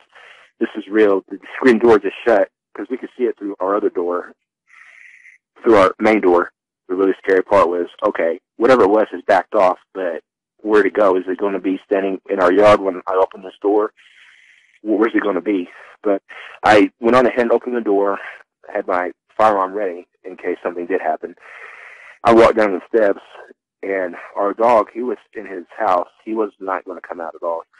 I couldn't have robbed him for all the kibble in the world for him to come out at that point.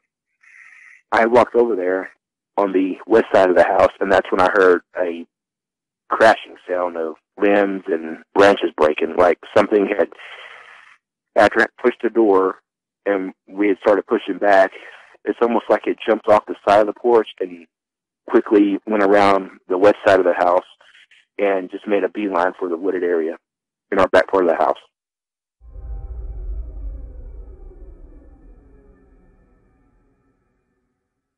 The first incident probably was around 2011 on our back deck. We had actually been hearing something that night, too. It was around wintertime, and we actually were watching TV, and we just heard a click, click, click, click, click sound. We both turned around and looked, and the doorknob was actually jiggling. We couldn't actually see through the window because whatever it was, the light was actually off in our laundry room that leads up to the back deck.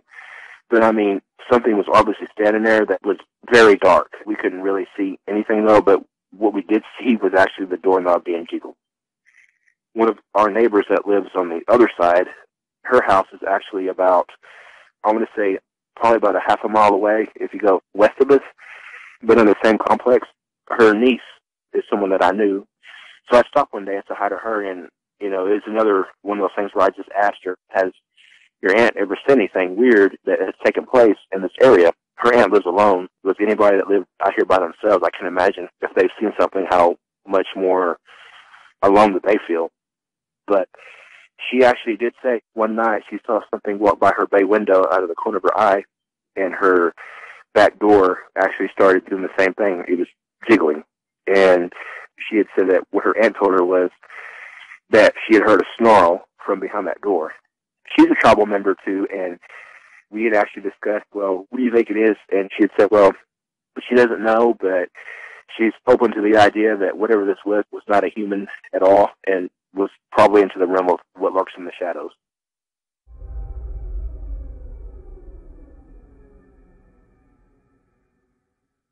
The hill, it's actually a place where my great-grandfather, he built a house out there with my great-grandmother. I believe when the house was built, it was probably around 1910, but they had actually settled that property probably around the late 1800s. My great-grandmother, she had numerous kids. Of course, their kids had kids, and it was a big family that we have. But the hill was actually more of a place where once a year family get-together, stuff like that. It's actually a very high point in the county where my parents live. It's probably, I'm going to say, around about a mile from where my parents live.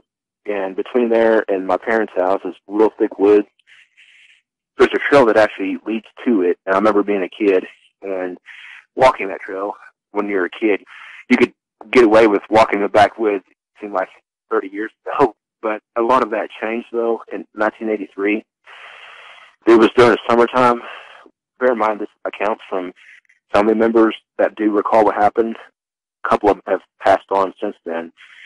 But one night, my great-uncle, they used to call him Big John, was on his porch one night, and he heard this really, really loud roaring sound, and it came from his garden.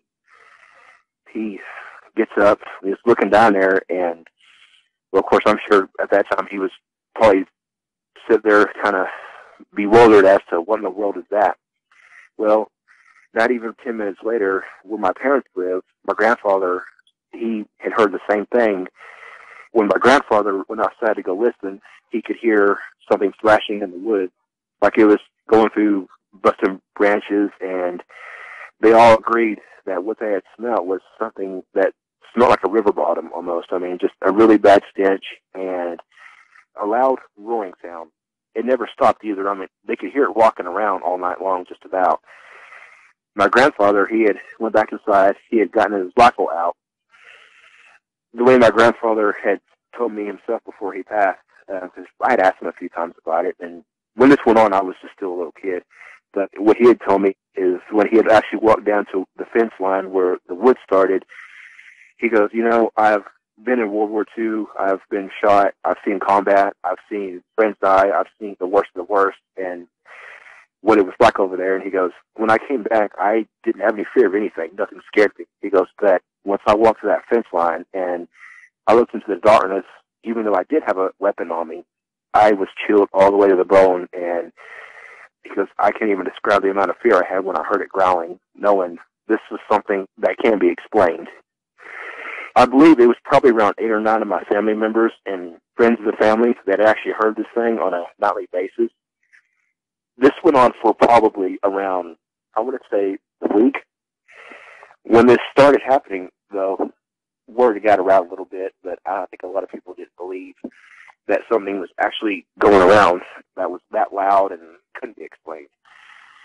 My mom had said, you knew when it was coming because before the roaring would even start, she goes, you could smell the river bottom, and it smelled like a combination of wet dog, river bottom, and something like rotted meat. And she goes, it had the most terrible stench that you could imagine. You could hear it growling. She goes, it would send shivers down your spine. It got to a point where every night they would dread when nightfall would come in because it was a matter of, we have to deal with this again.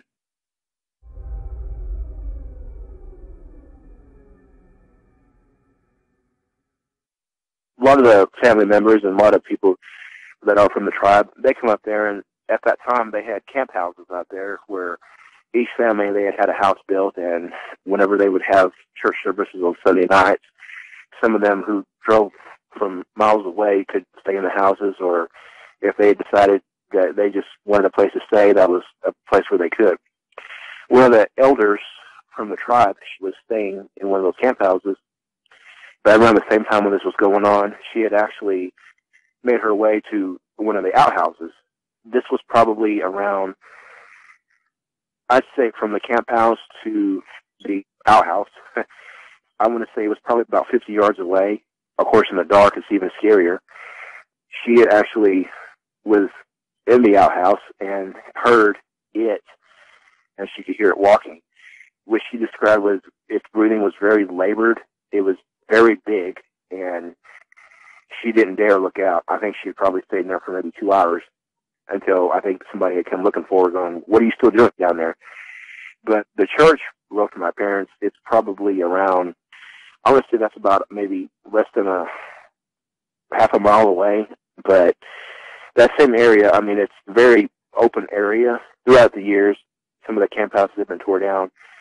But when she said that she had heard that and it got quiet again, she walked out of the outhouse and made her way back to the place where she was staying. Some of the people that were with her were sitting there going, why were you gone for so long?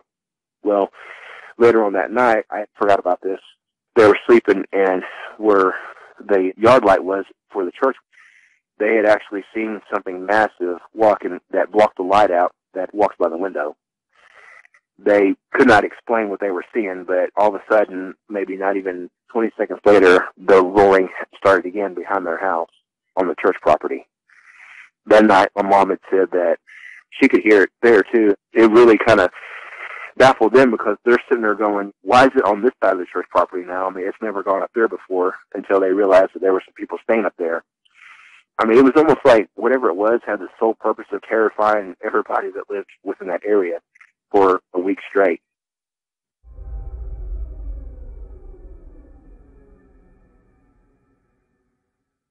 We had been watching the movie that night, and I believe the next day we were off work, so it was just a matter of us relaxing on the couch and just watching the movie, and before we knew it, we had both just fell asleep.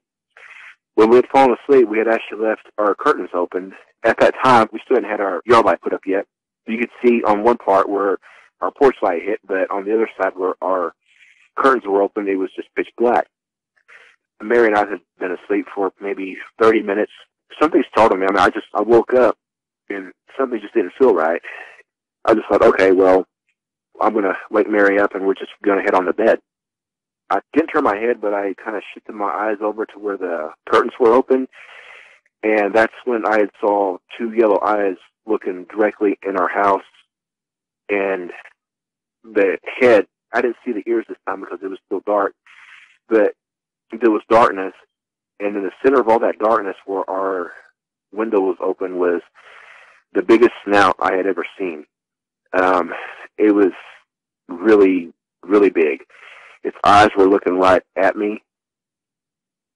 I was trying not to freeze. I remember thinking to myself, okay, well, I'm just going to pretend like I'm not seeing it.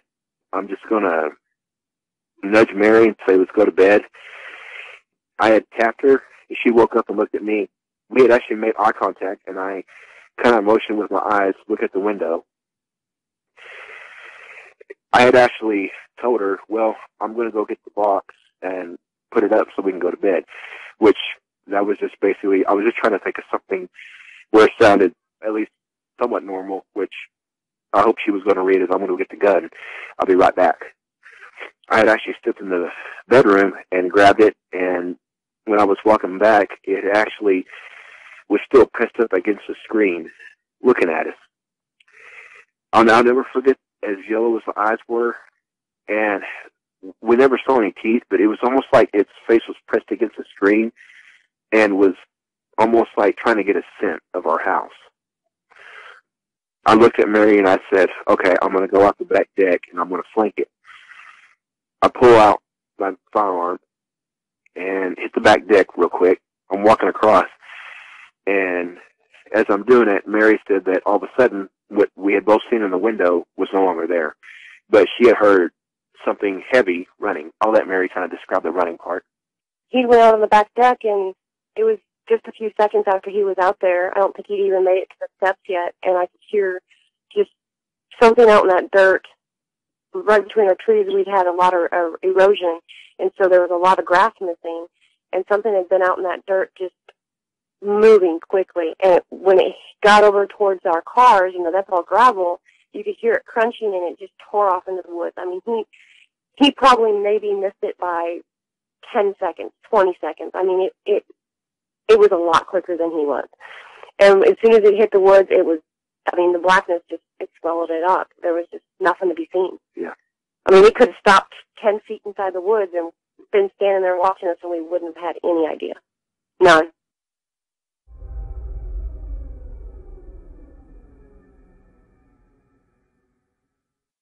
I came home, and our road that we come off the pavement kind of tees off, and we take a right turn, and right when your lights hit, that's the beginning of our property. I turned on, and I seen the tail end of our dog in the front yard. He was kind of up against a tree, kind of if you've ever seen a dog like tree a cat or tree a raccoon. They'll stand up against the tree and bark at it and keep it from coming down. And I thought, okay, he's got the neighbor cat up there. He chased the raccoon up the tree, and he's proud of it. Looking back, I was really dumb. I had pulled up against the edge of the road right on the ditch, and I stopped my car and rolled down the window, and I'm talking to this dog, hey, buddy, what are you doing? And kind of seeing, just the tail didn't wag, but there was the tail was there, and our dog was, really dark black. And I thought, okay, he's really excited, but he didn't make really any noise. He just stood there up against this tree. I had talked to him for about 30 or 40 seconds and really wasn't getting a response from him. And so I had decided to just go ahead and park and go get a flashlight and see what he'd gotten up in that tree. I went to the driveway and pulled in and rolled up my windows and shut off the car and grabbed all my stuff and was walking towards the house. And at that point, we still didn't have a street light, and so the only light was coming off the front porch steps. And I remember walking up, talking to him still, like you're a goofy dog, you're still over there messing with whatever's in the tree, jumping around. By this point, he's normally happy and excited to see me, and it wasn't anything like that. It was just really strange. When I got up closer to the house, I just noticed that I couldn't see his face. He was like, I guess the best way to describe it is if I was standing up against a tree and kind of had my head down against my shoulder would be the best way to describe it. It was like he was up on the tree but not looking up. It was almost like he was hiding his face from me. And I just thought, why would my dog act this way? Well, I'd gotten 2 steps up. I think I was just going to the 3rd step. I think we have 4 or 5 steps up to our level. I'd gotten to like the 3rd step, and I just got this horrible chill. I mean, just goosebumps, the hair on the back of your neck stands up, and it was just like something's wrong. Something is so wrong right now. And I was like just scared, instantly scared. And I thought, okay, I've got the keys in my hand. Something's not right. The best thing I need to do is get in the house. And I remember going up the steps rather quickly and opening up our screen door, and I heard our dog, and I thought, well, finally he's going to talk. He's going to say something. I'm going to hear a bark, a whimper, a whine. But it wasn't coming from the tree. It was coming from the other side of the house. Where our front door is, the next room is our bedroom, and right around the corner of our bedroom was where our dog was coming from. He came out, and I could just see him in the light of the steps. He had his tail tucked. He was really quiet. He wasn't barking or happy to see me in any sort. He looked very, very, very nervous, very, very afraid. And he kept looking towards the tree. And I thought, at that moment in time, it just dawned on me, whatever I've been talking to, whatever I've been trying to get to come, and pay me some mind, wasn't our dog at all. It was the scariest feeling. I mean, it was just, I was so stupid. I remember just telling him to go in his dog's house and opening up the door really quick, latching it, making sure the screen door was locked and the door was locked. I think I threw something up against the door, and I was just sitting there thinking, okay, what am I going to do? What am I going to do? I'm so lucky to be in the house at this moment, and all it kept flashing before me was how much smaller my dog was than what I'd been talking to. And when I started really picturing it, my dog didn't have a bushy tail. He was a black lab pit bull cross, and he was really black. This thing was kind of scruffy looking and 4 times the size of my dog. I thought the biggerness of what he was, I thought was shadow. I never took into consideration it was something so much bigger that wasn't our dog at all until I was in the house, saying this little prayer of, thank God I'm still here. I don't think I ever want to go outside again. And I remember just waiting until Mike had gotten home to tell him, we're getting a street light, we're buying more guns, we need more dogs. That was just too close. Oh, I'd say it was. Thank goodness it didn't turn out any worse than it did. Yeah, absolutely. That, like you said, once you've seen something like that, you definitely know that nightmares are real. You really can't unsee those things. They're there forever. I really do wish I could unsee it.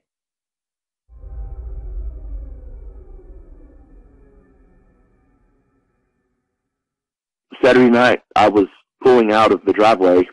Mary was at work still, and I was going to go pick her up. Our truck's broken down, and I was in our SUV. It was a fairly dark night. I mean, the time change hadn't happened, so it was pitch black outside. When I pulled out, I had to take our road a little bit slow because of the gravel, and they've been doing some work on our roads during the daytime, and so the gravel is a little bit slippery anyway. I mean, it's just very loose. Well, I had actually drove about 150 yards on our road and was making a turn. I had my dims on, and my lights actually hit something as I was turning. I locked eyes with it. It was in our neighbor's yard, but in the area where it was standing, it was kind of where a gully is. So where it was standing, it must have been, I'm going to say probably at the very least, 6'3", and I'm willing to bet probably more like 6'6" in height. Very bulky shoulders. It was like a very dark gray color. What really got me with this was how it was standing. Its arms were very bulky too, and it was like it was in a position where its back was not so much hunched over, but almost like it didn't really even care that I saw it. That was what really got me, was it was standing right there looking directly at the SUV. And by the time I had actually got a good view of it, I was already turning, and with it being on gravel, I had already actually picked up the pace, and I really didn't want to turn around and go looking, to be honest with you. It was in our neighbor's yard. They weren't home. I know that I saw what I saw. Its ears were pointy, and just the way it looked was very almost territorial, like it was establishing its territory. I mean, I've never seen something like that before, and I know we'll get to it later, but it's definitely not what I saw last summer. But this was, I really can't even describe how I felt when I saw it, because just how menacing it looked. I mean, there was nothing nice about it. There was nothing. This was pure primal. At the same time, territorial, establishing an alpha dominance. And it just happened to be the one night I didn't have my firearm with me. I decided to leave it at home when I left the house. So that was another reason. And another reason why I didn't really want to turn around and go back is I don't think our insurance would cover being attacked by a dog man and explaining what happened to our SUV.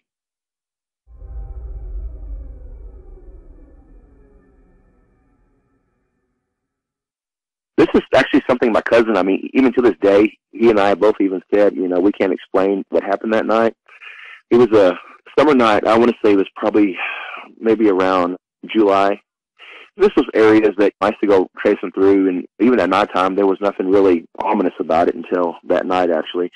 We were just out and about, hanging out that night at my parents' house, and we decided to go walking down the road. I want to say this was around 11:30 at night. We were in the field, and we were actually walking toward the dirt road. Once we hit the dirt road, across that from there, from the field, was another pasture, and it was a cattle pasture. Well, the owner of that area, it had probably been maybe 2 or 3 years since he had had any cattle on it. So, I mean, the grass was really high anyway, and from where we were standing, you couldn't even see into the cattle pasture, mostly because there was some high weeds and a couple of trees that were by the fence. So to really even get a good look over there, it was almost impossible. We were standing there talking, kind of just strolling along, and all of a sudden, we had probably heard movement. We both stopped, and my cousin actually heard it first. He goes, "What was that?" You know, I stopped, and we both listened, and probably maybe 5 seconds later, we heard a snarl. It was the most eeriest snarl I'd ever heard. It was more like a sound. My cousin actually took off running, and I'm sitting there going, "Whoa, wait up." All that training, all the fight training, you know, being combat ready, that kind of went out the window briefly because you just don't hear something like that. It definitely wasn't a dog. This was way too big to be a dog, as deep as it sounded. And I caught up with my cousin. We basically ran into the light, and my cousin goes, "You heard that too, right?" And I'm sitting there going, "Yeah, please tell me you heard the same thing I did." And no more than probably 10 seconds later, we heard it again. This time it was a loud snarl, and it lasted for probably 3 seconds of a deep guttural growl. What freaked me out is I know that from where I was standing, when I heard that snarl, if I would have reached out and took maybe 2 steps over and reached into the dark, I would have touched whatever it was because it was that close. It really freaked us out that night. The place where we heard it is what we had talked about regarding the hill. I mean, it was the same property where my parents live. It's about 40 minutes from where our house is here. Hearing that, it really just freaked us out to the point where we couldn't explain what we had heard and why it was still standing there when we had ran off, and it emphasized, "I'm still here and you did hear me."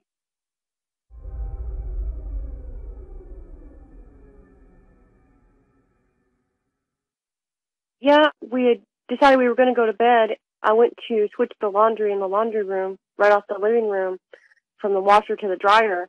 Mike had went off to bed, and I'd made one trip into the living room with some clothes and was going to fold them in the morning, and I went back into the laundry room. It was really windy. It was real cold. We'd had a really almost freakish thunderstorm that winter, and it was just real loud, lots of thunder, lots of lightning.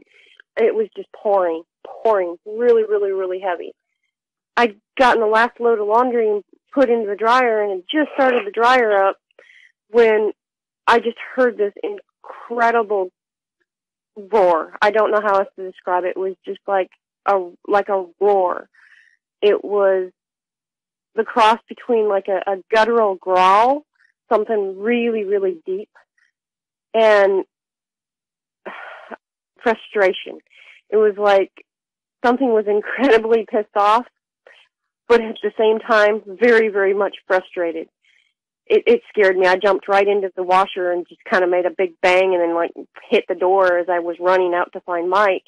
And it was like, "You're never going to believe what I just heard." And he was like, "There's no way you didn't just hear that." Well, I walked back out there when he's getting up from, he's already in bed. I'm walking back out there to just kind of pinpoint exactly where I heard it. And right when the thunder was, it was just a big loud boom, I heard one more just, you couldn't call it a howl. It was more like, almost like a mournful growl. But I mean, just shivers right down my spine. I don't think I slept the entire night. It was just, it sounded like it was mere feet on the other side of the wall. Dave Leidy, episode 95. Back in 2009, it was in October. I remember the date very well. It was my 49th birthday. My wife Lisa and I were very fond of camping, and ever since we met, we have camped just about everywhere east of the Mississippi that has a national forest or a nice state park. We decided that since tent camping was a game for younger bones, we entered into the realm of travel trailers. After looking at many, we decided upon an Airstream. They are really nice and on the expensive side, but we intended to get a lot of use out of it. We got a 25-footer so that we could fit into just about any campground. It has full hookups, but we never really used anything but the electric, and hardly that. Plus, we installed solar panels because we intended to dry camp 100% of the time. I traded in my 250 and bought an F350 because we wanted a little more power towing the trailer. It's an old joke among Airstream owners that you have a $60,000 trailer pulled by a $50,000 truck looking for a free campsite. So, well, as I said, we were older now and we had more resources and decided to go that way. So we embarked on a tour of the East Coast National and State Parks that year, and we would sometimes stay for a week or two in a place, and sometimes we'd spend just a day or two moving around, and sometimes we didn't even unhook the trailer. We just pulled it around with us to use it as a resource. We both have a lot of outdoor experience.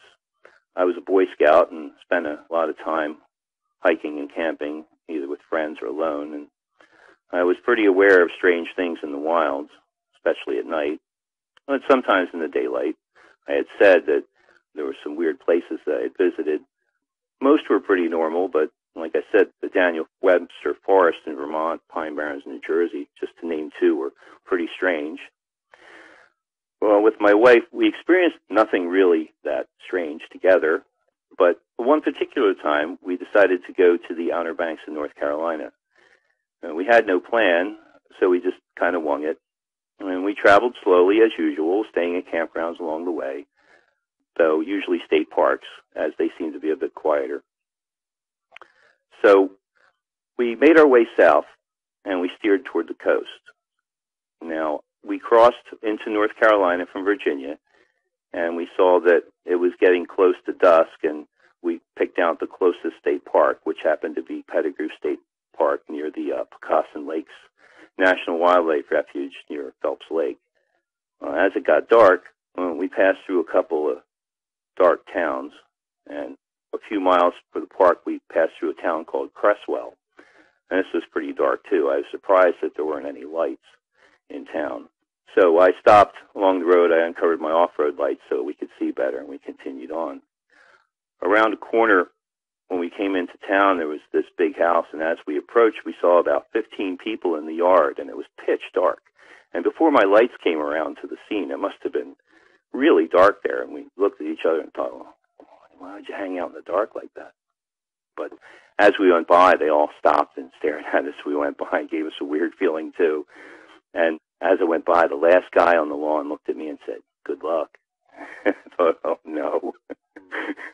Yeah, that's not good. So we got our way down to Pettigrew, and we got there just as the park ranger was leaving. And there was only one other camper there, and they were talking together. The place was kind of wet. It had rained a bit. There weren't many trees except by the lake. It was just kind of swampy. And we asked what it was like there, and the ranger looked at the other guy, and he looked around. He was kind of nervous, and he said, "Okay, pretty good. I promised to be back at sunrise." And he seemed pretty nervous, and the other guy seemed pretty nervous, and we looked at each other and said, "Oh, maybe we'll give this one a miss." And the other guy said, "Well, you're not staying?" "Well, neither am I. I'm not staying another night." And he got back and started breaking camp. We're thinking, well, that's kind of weird. So maybe it was the right decision. So we left there, and we drove toward Roanoke Island, because we figured, well, since we're so far away from really any state park or where we're going to go, maybe we'll stay in a store parking lot. We often do that. Since there were no other parks nearby and all that, so we're not going to boondock in the swamp, so we're going to try for something in civilization. So we headed down Route 94 and crossed the Alligator River and drove into the middle of the Alligator National Park. So that, again, having lived in Pennsylvania my whole life and camping mostly in the north, thought of large man-eating lizards were kind of new to me, and I felt a little uneasy just at the reality of that type of predator. So we drove through the night, and we were looking up the park on our phones, and we read about this red wolf. It was a critically endangered species that was reintroduced to the park a few years ago, and no one had seen it in a while.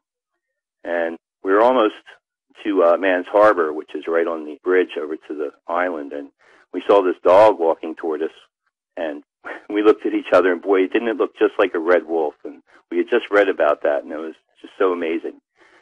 So I'd say it was about 1 a.m., and we're almost to the ocean, probably about 10 miles out. Driving along, and I hear this loud thunk on the trailer, and I thought, what a place. I really didn't want to get out here. But I decided I should go take a look. So I stopped, and I left the truck running, and I grabbed my .357, holstered it, and walked out. And I went out, and I checked the truck, and I checked the trailer, and I didn't see anything obviously wrong. I thought maybe I just ran over a branch or something. And then I saw a dent in the trailer just below the right taillight. Well, I checked it, and while I was looking at it, the hair on the back of my neck stood straight out, and all the insect noises stopped. And I knew about that feeling, having had that feeling before. And I got a little nervous. I kind of knew that there was something near me, either staring at me or in the area, and something odd. It was kind of like a predator feeling, like a mountain lion, coyote feeling. You know what that is. So I slowly turned around, and I didn't see anything at first. And the feeling got stronger, rather uncomfortable. So I pulled the gun out. I still didn't see anything, but I started to hear some rustling and water noises. And so I focused in the direction of that, and I saw a dark shape behind some scrub bushes. And as my sight sharpened, I saw a familiar shape. It looked like I was looking right at one of my German Shepherds. But this one was reddish black. It was very large. And it had very large ears with looked like tufts of hair sticking up. And they were both facing me like little radar dishes. And it had its front paws on a rock, and it was crouching behind the rock. And I noticed that one of the ears was light gray and bent over a little bit. It looked very out of place for this guy who was pretty much consistently dark everywhere else. So our eyes met, that eyes met feeling again like the one I had had before, but this time it wasn't very pleasant. I got a chill. And what I was looking at, I thought, was the look of a hunter, no emotion. And that kind of scared me. It looked to my left, its right, and moved a little bit forward. And then it did something that really haunts me to this day. I saw a deer do it once, thought it was crazy then. Well, it lurched back onto its rear legs, and then there were these two distinct popping sounds as it straightened up. Well, then I really saw him.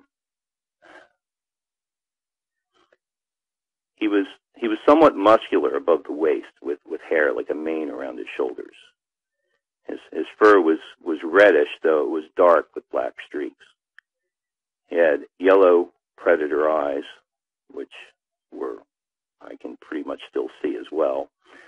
Pointed ears, and his paws had fingers and claws on the end, and very long, muscular arms. His lower half was thinner and kind of strange canine legs, and I thought I saw a short tail. I said, wow, this is the stuff of nightmares. I wondered if I was really seeing this thing. And then it made some noise. It was a low growling, and then it looked to its right again. I followed its gaze, and I saw another one. And this one was very dark. It was on all fours and moving to my left. And I thought, that looks like a flanking maneuver. I think it was time to go. And so the one in the front took another step, and he showed his teeth. And I could see them in the moonlight glinting at me. In fact, if I think about it, I can still see them. Well, I backed away toward my truck, and I glanced to my left again, and I still heard the other one, but I couldn't see him anymore. Well, that wasn't good. So I reached the truck backwards, and I saw that the first one had reached the road, and he had 1 foot or paw or whatever it was on the road. And I took aim at him, and I fired. I was pretty shaken up. So I'm a pretty good shot, and I was aiming at his head. But he moved at the last minute, and I'm sure that I hit him in the shoulder. He didn't react like I thought he would, getting hit with a gun of that caliber. It was almost like I punched him, nothing more. And I had the distinct feeling that I think I just made him mad. So, but he did stop, and the other one stopped. So I used that time to get in the truck. Honestly, I don't remember getting in the truck. My wife was in there in a state of panic because of the shot, and also because she had really never seen me frightened before, and she said I was shaking. I don't remember getting in. I don't remember putting the truck in gear. I don't remember taking off, but I was, and I was moving pretty well, and the truck was pretty powerful as it was, and always made light of the trailer load. So I looked in my mirrors, and I saw one on each side of the truck in the road, and at least another one behind each of them. And I thought, oh no, there's 4 of them. Well, they stayed with me up to about 30, 35 miles an hour. And then they slowed down, and they just veered back into the swamp and were gone. So I didn't stop or really talk until I crossed the bridge and got on to Roanoke. I pulled into the Menteo shopping center, and I stopped. Then I looked at Lisa, and I told her what I saw. And she said she didn't see anything, but she admitted she was looking at her phone when I was back there. Well, I'm really glad she didn't get out, or she didn't see them. I don't think I would have ever gotten her out of the house again.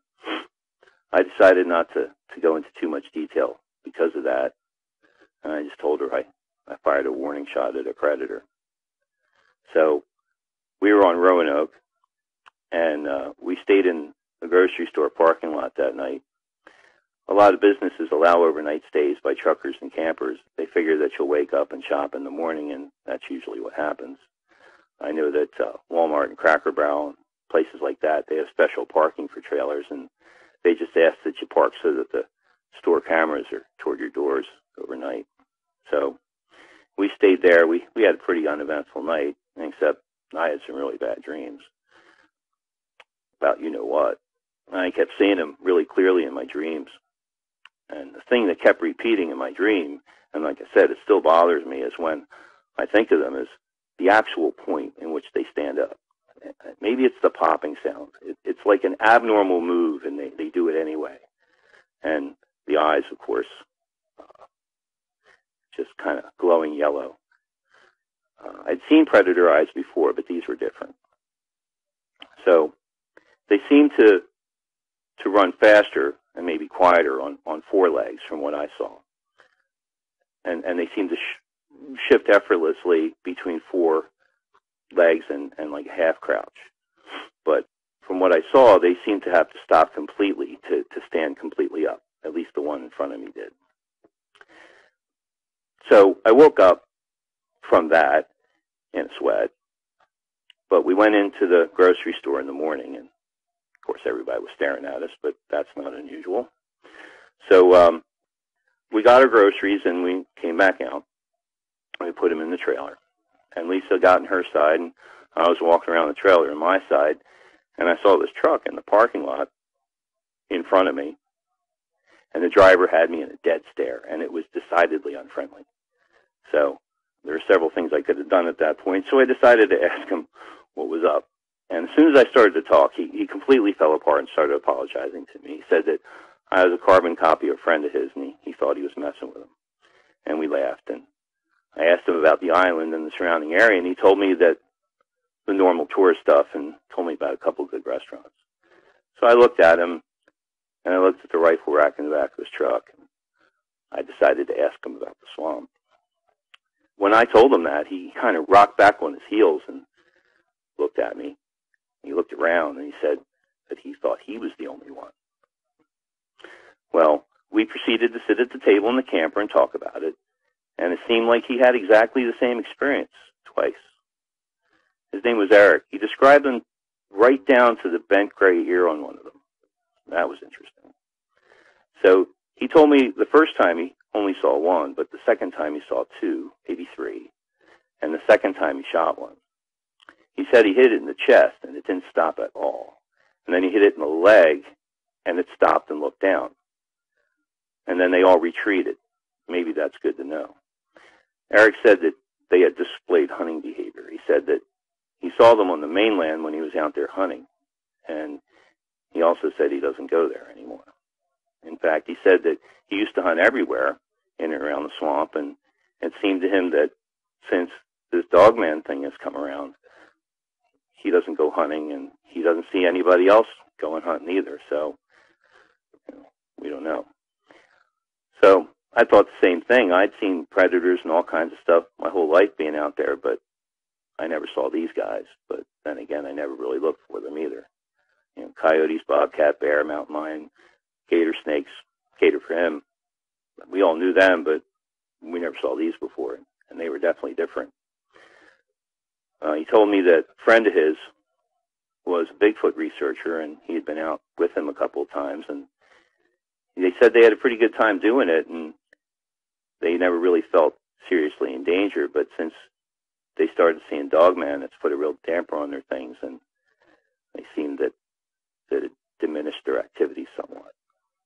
So I bought them lunch, and the three of us enjoyed the lunch, and I didn't really mention it again. And then Lisa and I left, and we went to Fort Raleigh, the north end, and then we went down to Kill Devil Hills, weird name, and we checked out the Kitty Hawk First Flight area.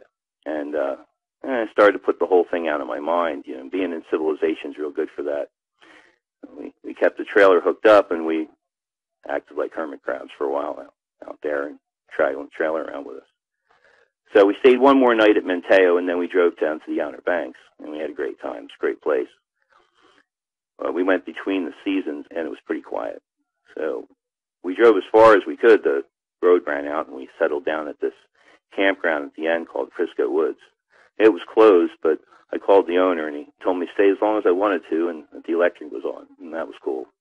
It was really a nice place. We unhooked the trailer and set up our camp, and we could see the bay and the ocean at the same time. I had a pretty good time, and I was worried of the alligators, of course, and I had the dogmen in the back of my mind, but didn't seem to be any predators on the Outer Banks. So we stayed for about a week, and we headed back. Unless you take a ferry, there's really only one way on and off of the islands.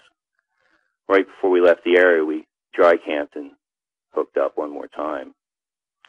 We were off of Roanoke and onto the mainland near Mans Harbor. And we stayed at a nameless business there on Prairie Dock Road. And we didn't really venture out after dark. Before we went in, the owner told us we should stay inside after midnight and didn't say anything else, so he didn't have to tell me. So in the middle of the night, I got up and decided to look outside. Never a good idea to look outside in the middle of the night, but I did it anyway because I thought I heard some stealthy movement outside. I didn't see anything, but I did, before I went back, thought I saw two eyes on the edge of the woods, and of course the insects stopped again. They're about maybe 4 or 6 feet off the ground, I could say, from where I was. I could have been wrong. But after a while, they were gone, and the noise started again. If it had been any other time, I would have dismissed it as totally normal. But since the events of the week before, I was really nervous now. So in the morning, we woke up, we thanked the guy, and we hit the road. There was no sign of the creature anywhere, and I was happy about that. And the guy saw me looking around, and he looked at me, and he didn't say anything. And I started to say something, and he put his finger up to his mouth. I said, okay, I'm not going to say anything. So we were driving through, and right before, well, we left North Carolina. We took 64 to 32, and then we were in Virginia back by the Great Dismal Swamp, and we went to Suffolk, eventually Norfolk. A few times I thought I saw some creatures running along the side with the truck, but that was probably my imagination. When I looked, they weren't there.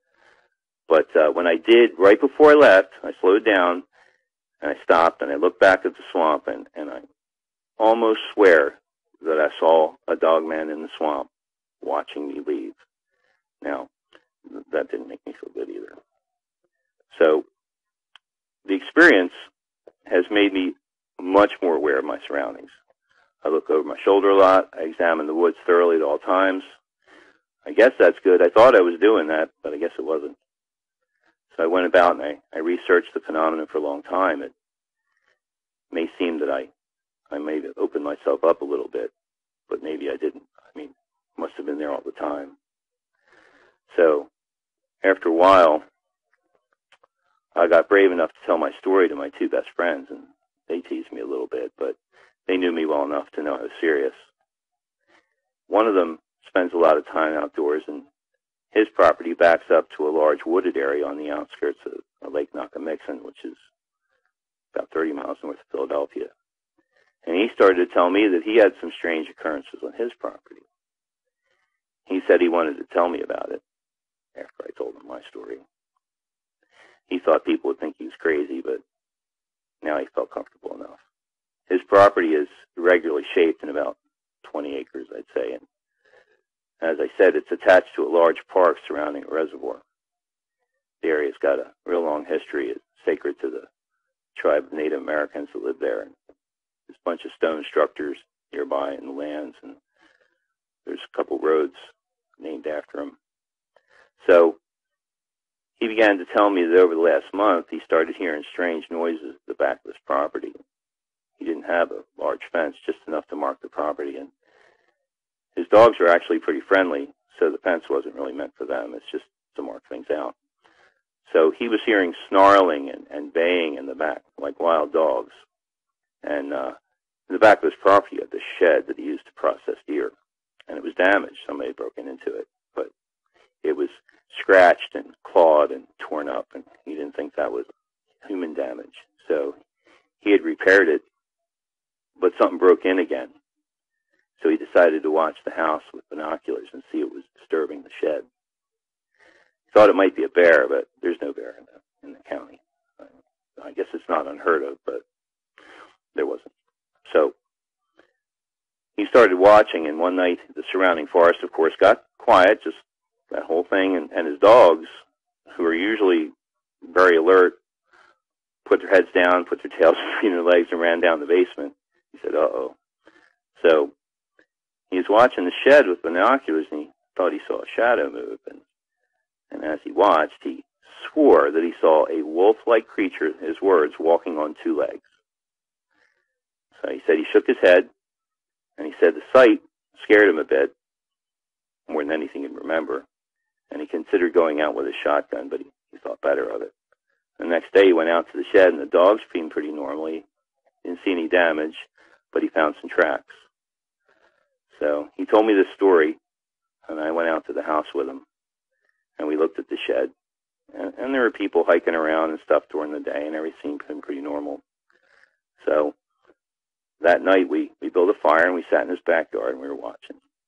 And we didn't see anything, but there were a couple of times during the night that insects stopped, and there was that weird, eerie feeling like we were being watched. So I told him I had an idea. I told him to start processing his deer somewhere else. Kind of a pain, but if he was going to continue living there, I think that it might be better. So we cleaned the shed, wiped down with bleach solution, and repurposed it. And after that, the activity kind of stopped. I don't know whether they disappeared, but the activity stopped. We didn't feel it again.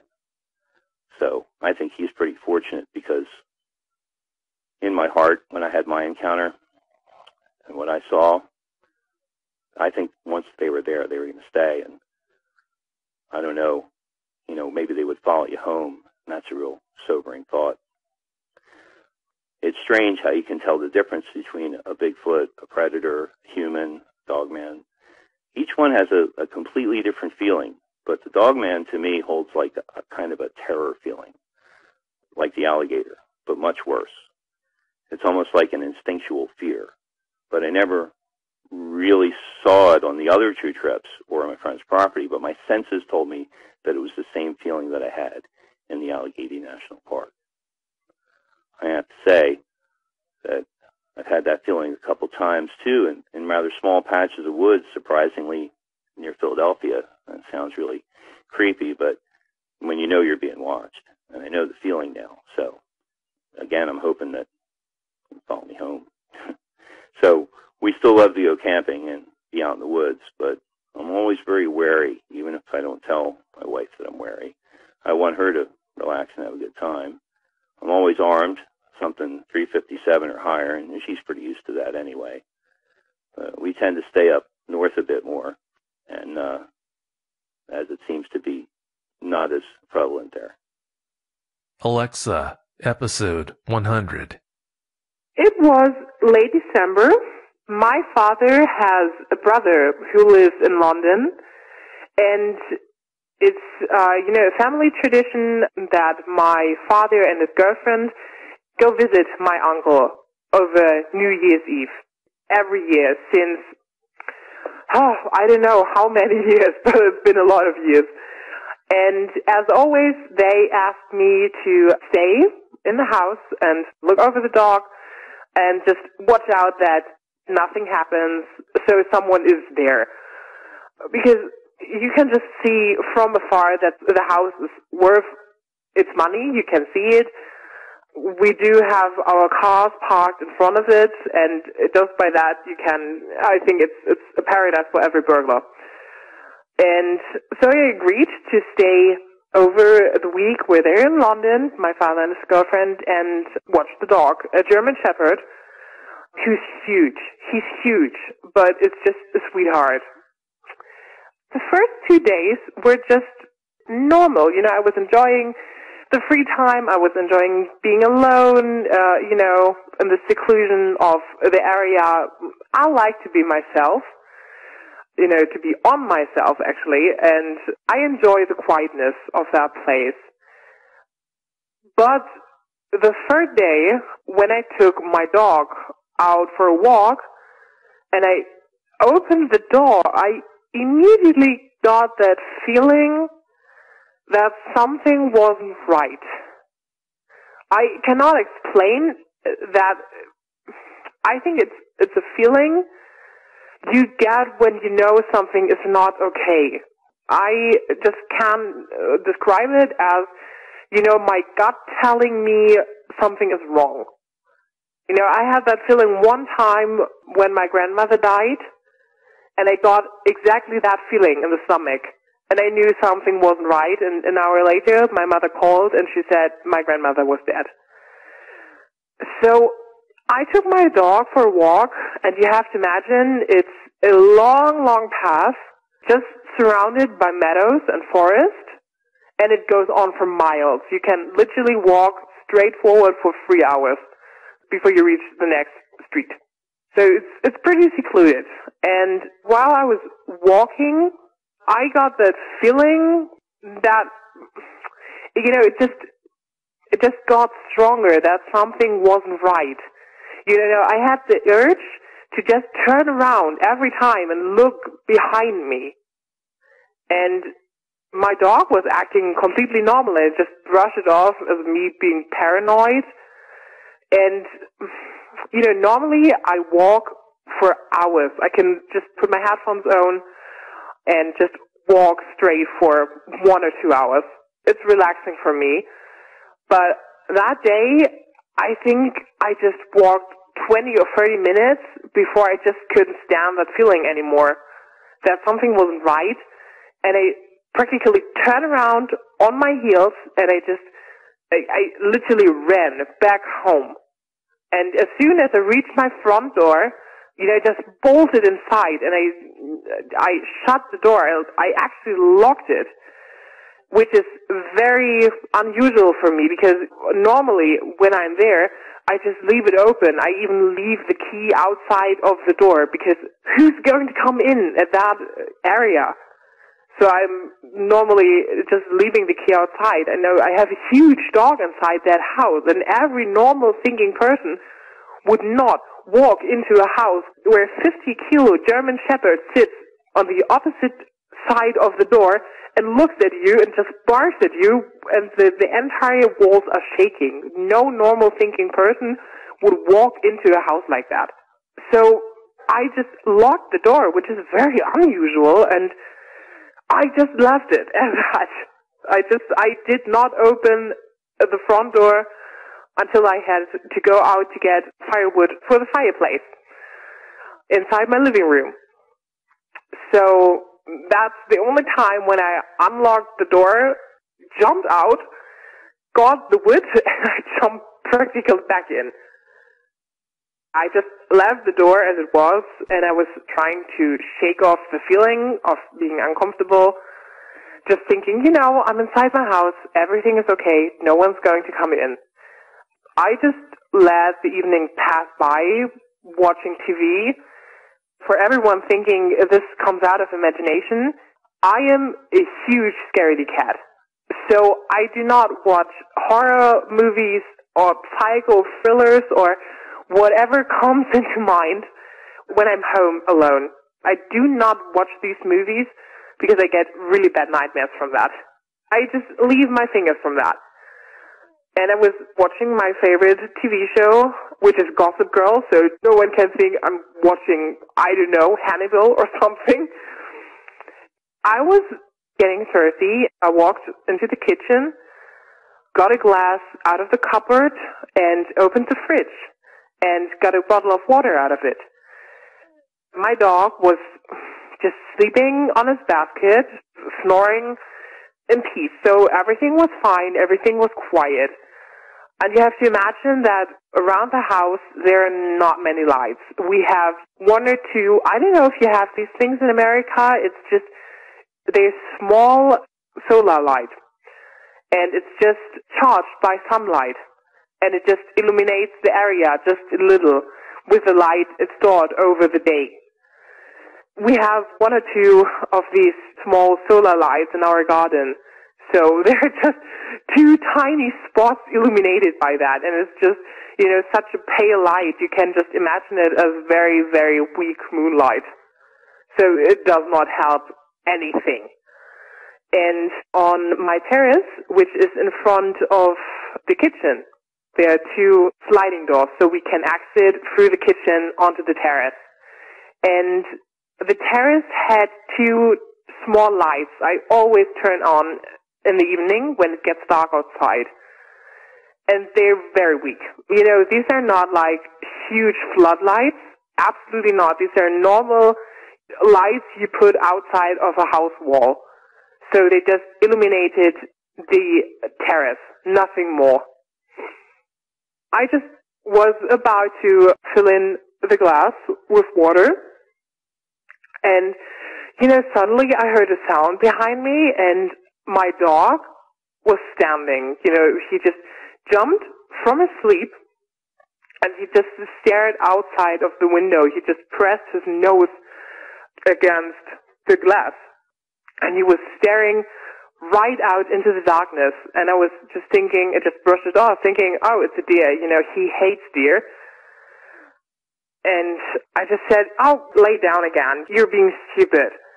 And he just didn't move. And I noticed that he started to raise his fur.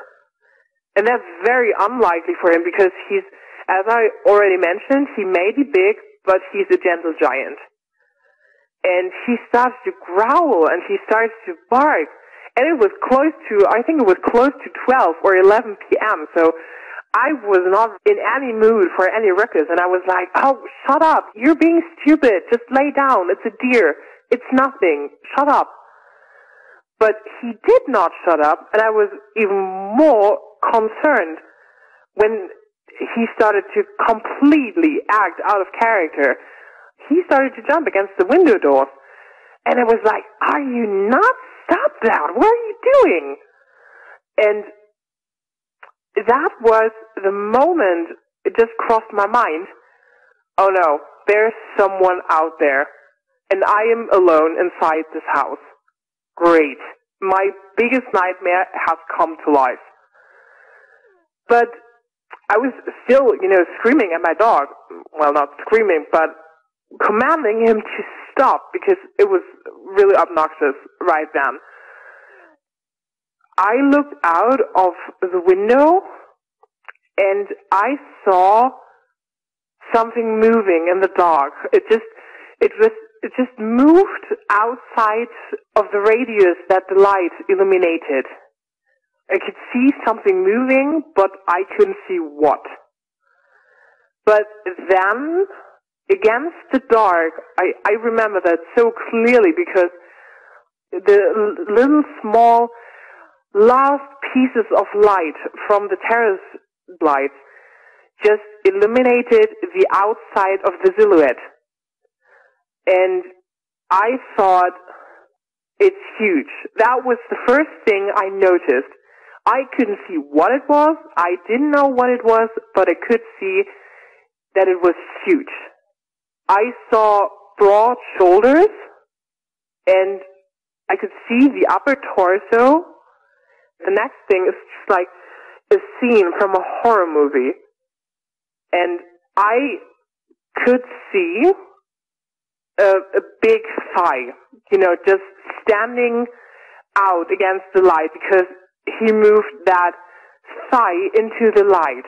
The thigh was the first thing I saw. And I was thinking, what is that? And then I saw the second thigh. And then it moved entirely into the light. And I think everything froze. Everything was just stopping. I couldn't move. I couldn't think. I couldn't breathe. I just could stare. And that thing was out of anything possible. I don't know how to describe how I felt at that moment.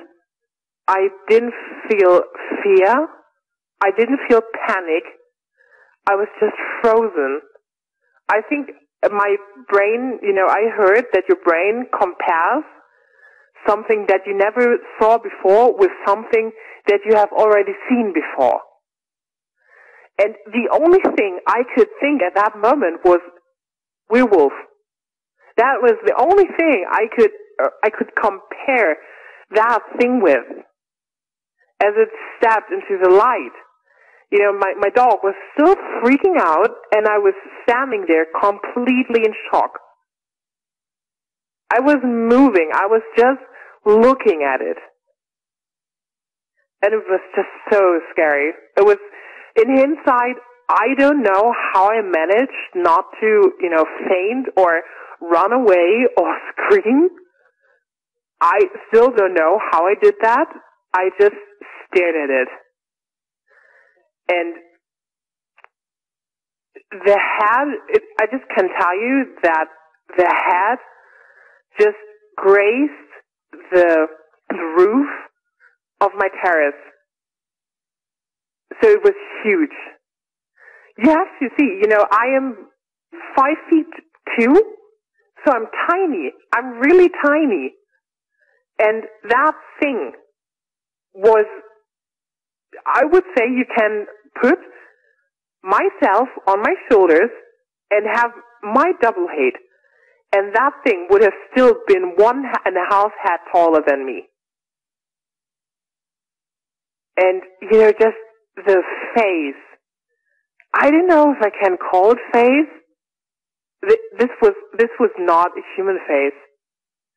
Even though the body resembled human, the face did not.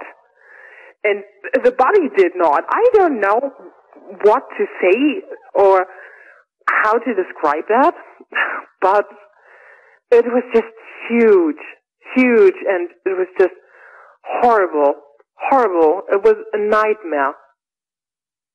And it took a step towards the glass. And that was probably the moment I started to freak out. You know, I grabbed my dog on its tail.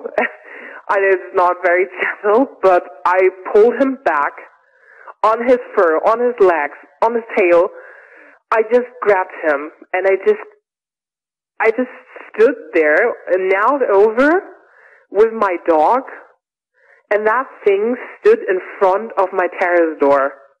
Just a glass door, not bulletproofed or anything, just a normal glass door separating me from a thing that, in my opinion, did not exist until that second, until that moment. And it just looked at me, and I was looking at it, and it just lifted its hands, and that is just, you know, the only thing I could compare to that is a raccoon. You know, raccoons have these tiny little fingers, just that it had so much longer fingers and very thick, very broad fingers. You know, fingers you would normally see on a man working very hard. And that was the moment I thought, I'm done. I just got to my knees next to my dog, and I thought, this is it. I'm going to die. And I freaked out. I just freaked out, and I just screamed at it. I just said, I yelled, get out, leave me alone, just go away. I was yelling every profanity at it that I could think of. And I was just screaming and yelling, and oh my God, it was just such a ruckus because my dog was still freaking out. But that thing did not even flinch at that. It was just staring at me with its eyes fixated on me. And it lifted his hands, and, you know, I'm saying he because I had the very distinctive feeling that it was a male. So I don't know if I have to say it or he. I didn't know if it was a he, but for me it felt like a male. And, you know, it just lifted his hand, and with one claw, I remember that claw really well because it just like, it was just branded into my memory, that sound of the claw against the window. And it was not, you know, turned or round like that of a cat or a dog. It was more straight, but still it had, you know, a small curl to its end. So it was like a rose thorn. You can imagine, just a very, very, very big and very sharp. And it just tapped against the window. It was the most, I cannot tell you how terrifying for me that was, because, you know, such a movement is just, that's human. I do not know any animal who would tap against a window with one claw. I do not know one single animal. And just the face, it was just, you know, while it tapped against the window, and you have to remember that it was now in the full broad light. Just not broad, but it was enough for me to see very good, for me to get a clear image. The face, I just saw the lips moving up. I could see the wrinkles forming on the nose, you know, like when a dog starts to growl.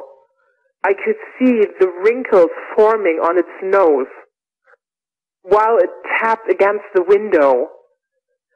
It was just so horrible. It was the most horrible thing I've ever seen. And I've seen one or two pretty bad things over my life. And nothing could compare to that. Nothing.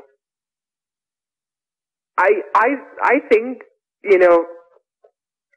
there will be in the future nothing that compares to that. Never ever will anything compare to that.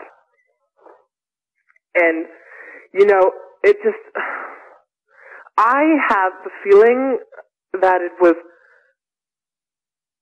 that it was growling, snarling. I didn't hear anything.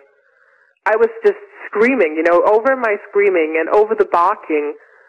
I'm surprised I heard, the tapping.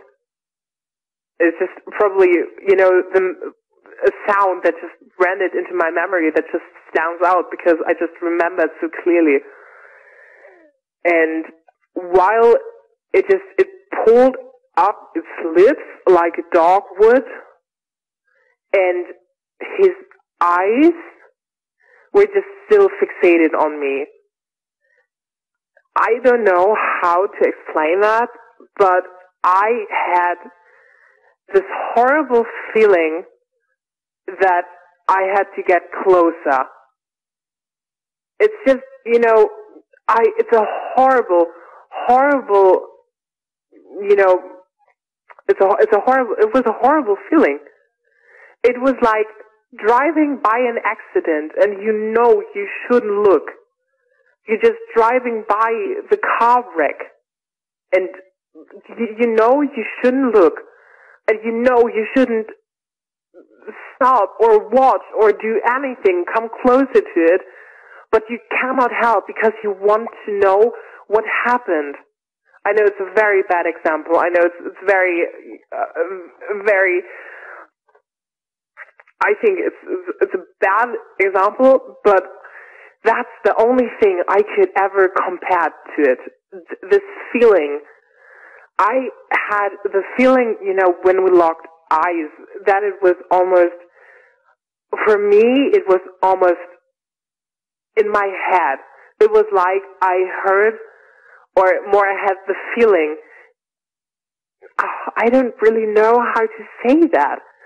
I just had the feeling that it was like luring me in. And that was a horrible feeling because I couldn't help myself. I just wanted to get closer. And, my common sense just screamed at me, don't get closer. Don't do that. Don't get any closer to that thing. It's going to kill you. It's going to murder you. But, that other thing, that need to get closer to that thing, it was just there, and it was so hard to fight against it. It was real battle for me to stay right next to my dog.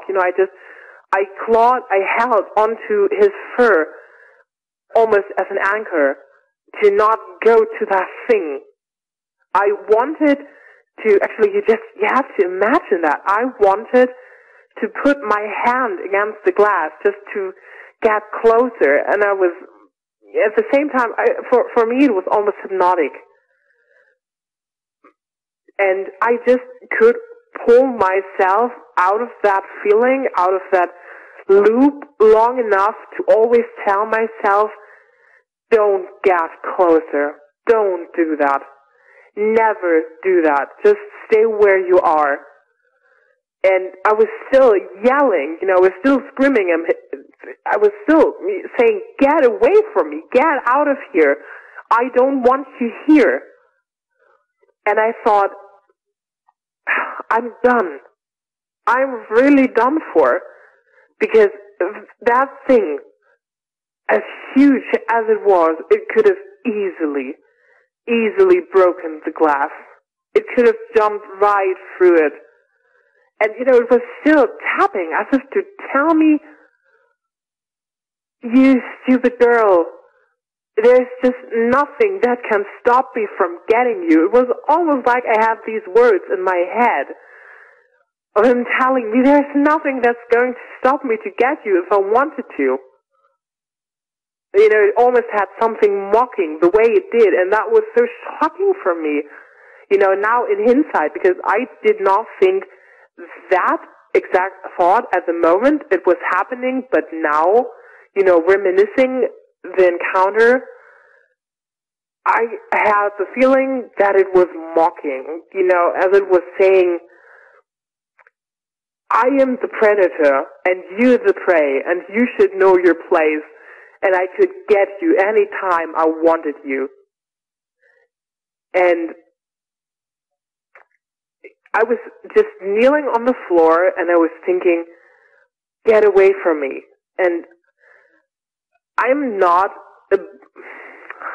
I don't know how I should say that, but I'm not a big believer. I'm not Christian or Catholic or anything. I respect every religion. I have no doubts that there's something that, I don't know how to say that. I believe in good and bad. I believe things happen out of a purpose. I think good things always come with bad things. That is my believing. I do not say I do not believe in God. I just say I don't know if I believe in God, but I believe in something.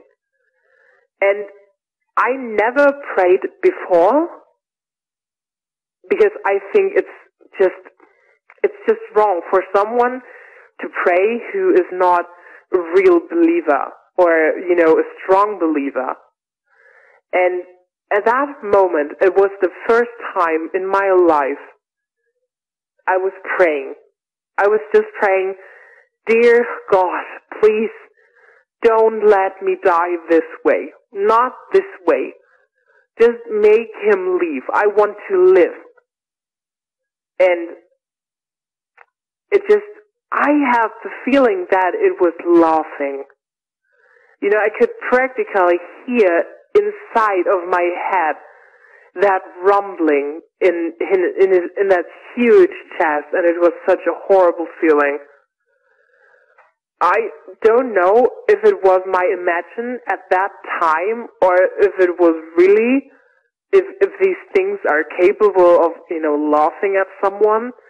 But I had the feeling that it was laughing at me because I was praying. And, the next thing I see is that it just turned, it just gave me one last look. When I think, in hindsight, I think he got bored with me, not running away.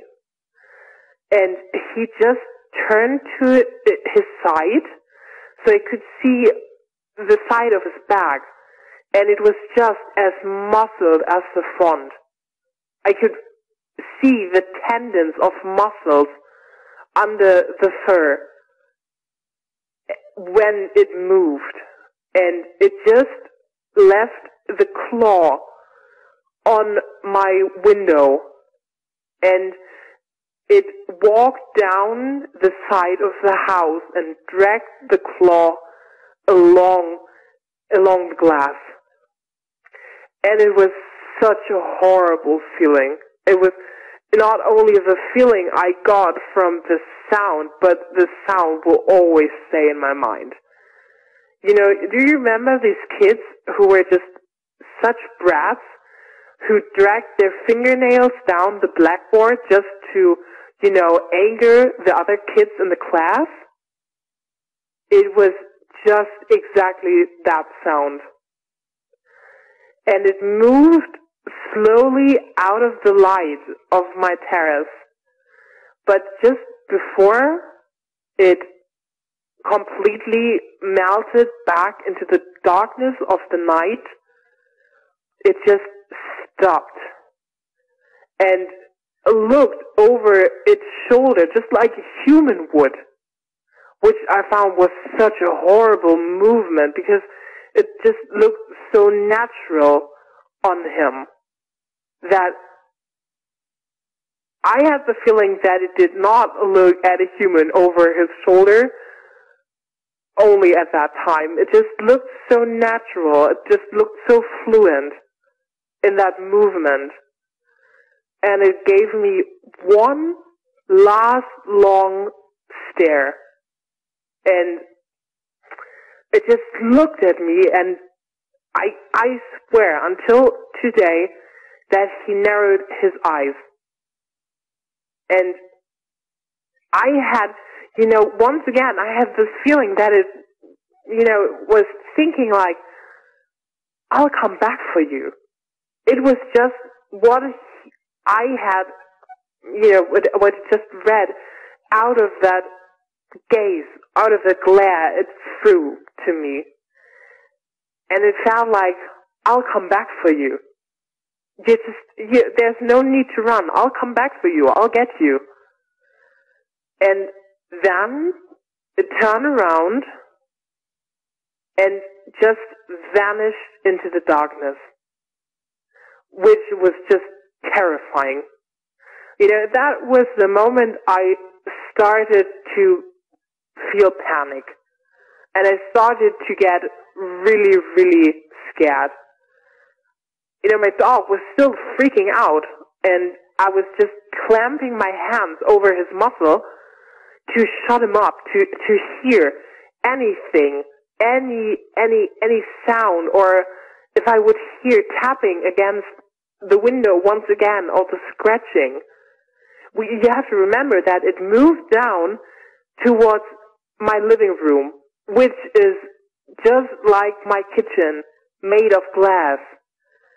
And I was thinking, okay, it's going to come through the living room, and it's going to get me, and it's toying with me. It's making me feel safe, and then it's going to get me.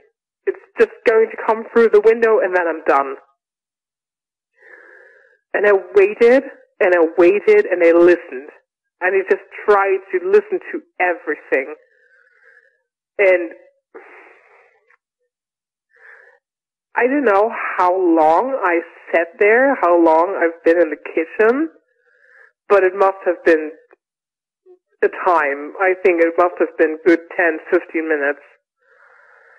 And I was sitting there, and I was just, my mind was racing what I could do. My house is not made for getting into height.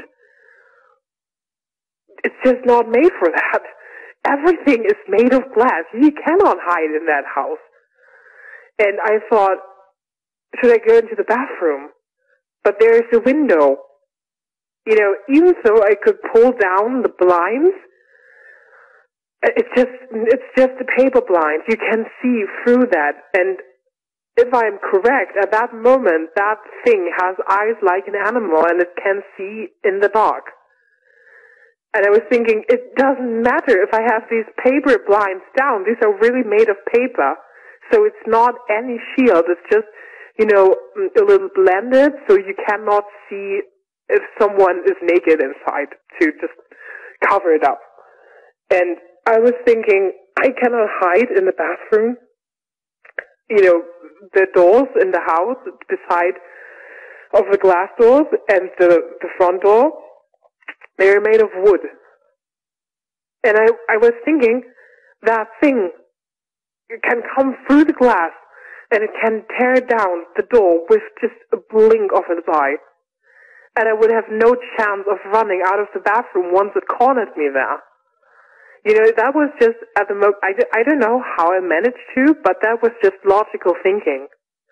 At that moment, I was trying to think of every possibility to get out of the house and alive. And for me, it was the most logical thing at that moment to stay in the kitchen. And my car keys were just an arm's reach away from me on the kitchen counter. And my front door just another 2 feet from me at that moment. And my car, I drive a very big car. It's a very big SUV by VW. And, you know, we have a small gate at the start of our property. And my father had to remove a part of the gate so I could fit my car through there. So you can imagine it's pretty big. It's pretty broad. And I don't like to park it in the carport because it's very narrow, together with the cars of my father and the Audi of my father's girlfriend. And I just don't like to park there because it's just so crowded. And I'm always scared of driving against the cars. So I normally drive up to the front door so I can just drive down in a straight path through the gate. And I did just that. I parked my car at the morning when I came home from grocery shopping. I parked my car in front of the door so I didn't have to run with the groceries all over the place. So I was thinking, I have 2 feet left until I'm in my car and I can drive straight down. I can escape that way. I can. And if that thing comes, I can jump into my car, I can just steer out of there, and I'm gone. So it was just like weighing, I was just, you know, thinking, which way would be better? Of how can I survive? Or is that, let me put it another way, if that thing really does come after me, or inside my home, how can I survive the most? And I was thinking it was the best way to stay exactly there. And I was still waiting, and, you know, my dog was a little calmer now. You know, it was still growling, and it was still, you know, he had his ears all over the place, and I think he was looking for, you know, hearing for that thing. And that was the moment I just grabbed my car keys, ran to the front door, just quickly looked. You know, you have to remember there is a glass door. You know, there's a glass front right next to the front door. I just took a quick look outside. I opened the front door. I just practically reeled down the 2 steps, opened the car door, and let my dog jump in. I slammed the door shut behind me, and I steered out of there. My tires were reeling through, and I was speeding down my gateway and down onto the street. And here in Germany, we have a speed limit, and that's 62 miles per hour on county roads. I think I was, I don't know how many miles I was too fast, but I was just steering down that street. I was really racing. I was going by 93 miles per hour, where only 62 miles were allowed. I did not dare to look into my rear mirror. I tried not to, but I did. I always constantly looked into the rear mirror, and I tried to see if it was there or if not. I was trying to calm myself down, saying this thing could not hold up with a car going almost 94 miles per hour. So I just reeled out of there into town. I'm living on my own in a 2-floor apartment in the suburb of Hamburg, and I felt safer. I felt better as soon as I saw my house. I don't know. It's in the contract it says apartment. I say it's a house because it has 2 floors. And I took out the dog. I ran inside. I let down every blind I had. I have. It's just. I think it's just bad luck at that moment. I have glass doors all over the place. So I let every single electronical blind down I had, and I just sat down for a second. I grabbed my landline, and I just called my best friend. I think it was the middle of the night. It was almost 12:30. I think I estimated it was almost 12:30, going to 1 o'clock. And I was just calling my best friend, and she just picked up the call, and she was like, hello? So she was in deep slumber, and I just babbled. I was just like, oh my God, it's just so weird. I don't know what to do. I'm home. I need help. I was just crying on the phone. And I don't know if I said any current sentence that she understood, but I just heard, the rustling of blankets, and then she just said, I'm there in 20 minutes. And she was there in 20 minutes, still in her PGs and everything, but she was there. I told her everything that happened, and she did not doubt me. She just listened, and she made me a cup of tea so I could calm down, because I didn't notice, but I was just shaking. I was shaking from head to toe. I couldn't even hold the cup still while I was drinking. And, she said, we'll go to sleep now. Everything is okay. We're safe in here. You're going to rest now, or you're going to faint. And tomorrow we're going to your house. We're going to look. And I was just immediately there, no, I don't want to go there. Maybe it's still there. Maybe it just waits for me. And she was like, if I have any bad feeling about this, we're going to turn around immediately. Just to say that, my best friend, I don't know how to say that, but for me, she has something like an empath. She is very talented in feeling certain things. We do not believe in the paranormal, like ghosts and everything. We're not some crazy chicks who go out on the weekends to hunt for ghosts or something like that. We're not doing that. We're not into those things. We just say there's something beyond human understanding, and we're okay with that, but we don't need to know. And she just feels things. You can come into a room, and she can tell you you're sad, or you're angry, or you're whatever, even though you're just very neutral in the face. You just don't give anything away, and she can tell you, pinpoint what you're feeling right now. We had an incident when we were in Madrid together. We booked a hotel room, and she came into the room, and she got pale as a sheet, and she said, something really bad happened in here. Later, we asked one of the housemaids, and she said, yes, a husband murdered his wife in that room.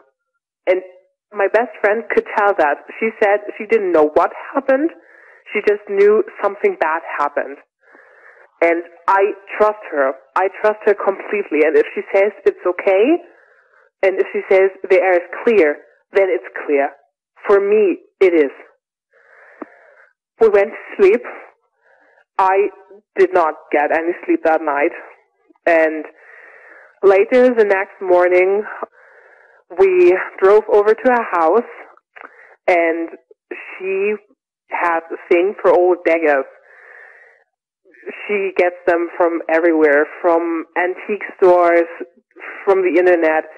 She just, she likes to collect them, and she has a huge cupboard where all these beautiful daggers are. I said, we cannot go there. I was still very, very frightened of going back.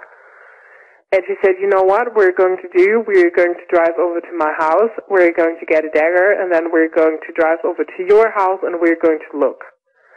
So we drove to her house, got a few daggers, or more she, because I cannot handle these things, but she goes to a special training course to handle them so she does not hurt herself or hurt others with them. And I felt much safer, even though it was just a tiny little knife, nothing more than a pocket knife. And we drove over to my house, or to my father's house, and got out of the car, and I felt the shift in the air just like she did. You know, she did not feel what I felt the other day when it happened, but I felt that something was different. This eerie feeling, this feeling in my gut that told me something was not right, was gone. It just felt normal. And she looked at me and she said, it's okay. It's no longer here. And I noticed something else. The day before I did not notice, but something for me felt wrong because I noticed there were no sounds. You know, even in winter, the birds are making small sounds, you know, not like in spring when they're on full-blown, you know, volume, but they do make sounds. And that was completely gone. And now I heard a few birds here and there chirping. We looked around the property and we tried to find any tracks or any signs, but we found nothing because here in Germany, you cannot imagine winter as a winter with snow and huge white mountains of fresh, fluffy snow.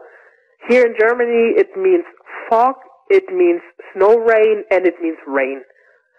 So every track there would have been the night before was gone with the rain.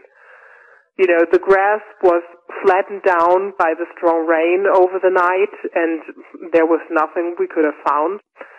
There was no sign it ever happened. You know, and for a quick second, I just questioned myself if I just imagined it. But I told myself, no, you did not.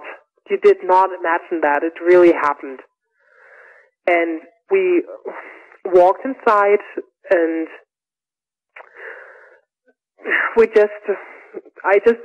at first I didn't want to stay, but she convinced me to stay just to see if there was anything going to happen. Now I have to agree with her. I could have not let my father live in a house knowing that something like that is around. I could have not. I did not care if he would have declared me as absolutely insane or anything. I would have not let him, you know, live in a house with something so dangerous around. And she convinced me to stay just because of that, to see if something happens again, if we get a bad feeling again. And she said, as soon as we get a bad feeling, we're out. We're going to just drive, and we're not going to wait for what happens, we're just going to drive. But everything was okay. Nothing happened. You know, my best friend stayed with me over the last days until my father returned, and as soon as my dad got back, I told him, Daddy, there was a burglar here. He was walking around the house. I was shouting at him, and I told him to go away, but he didn't. And he told me that he would get, you know, electrical blinds, like I do have at my apartment, at my house. And I think 1 or 2 weeks after I told my dad that there was the burglar, aka my worst nightmare, the electrical blinds were on. There was a technician who installed them for us, and yeah, that's how it all went down. Well, that's it for tonight's show, everyone. Thank you so much, as always, for listening.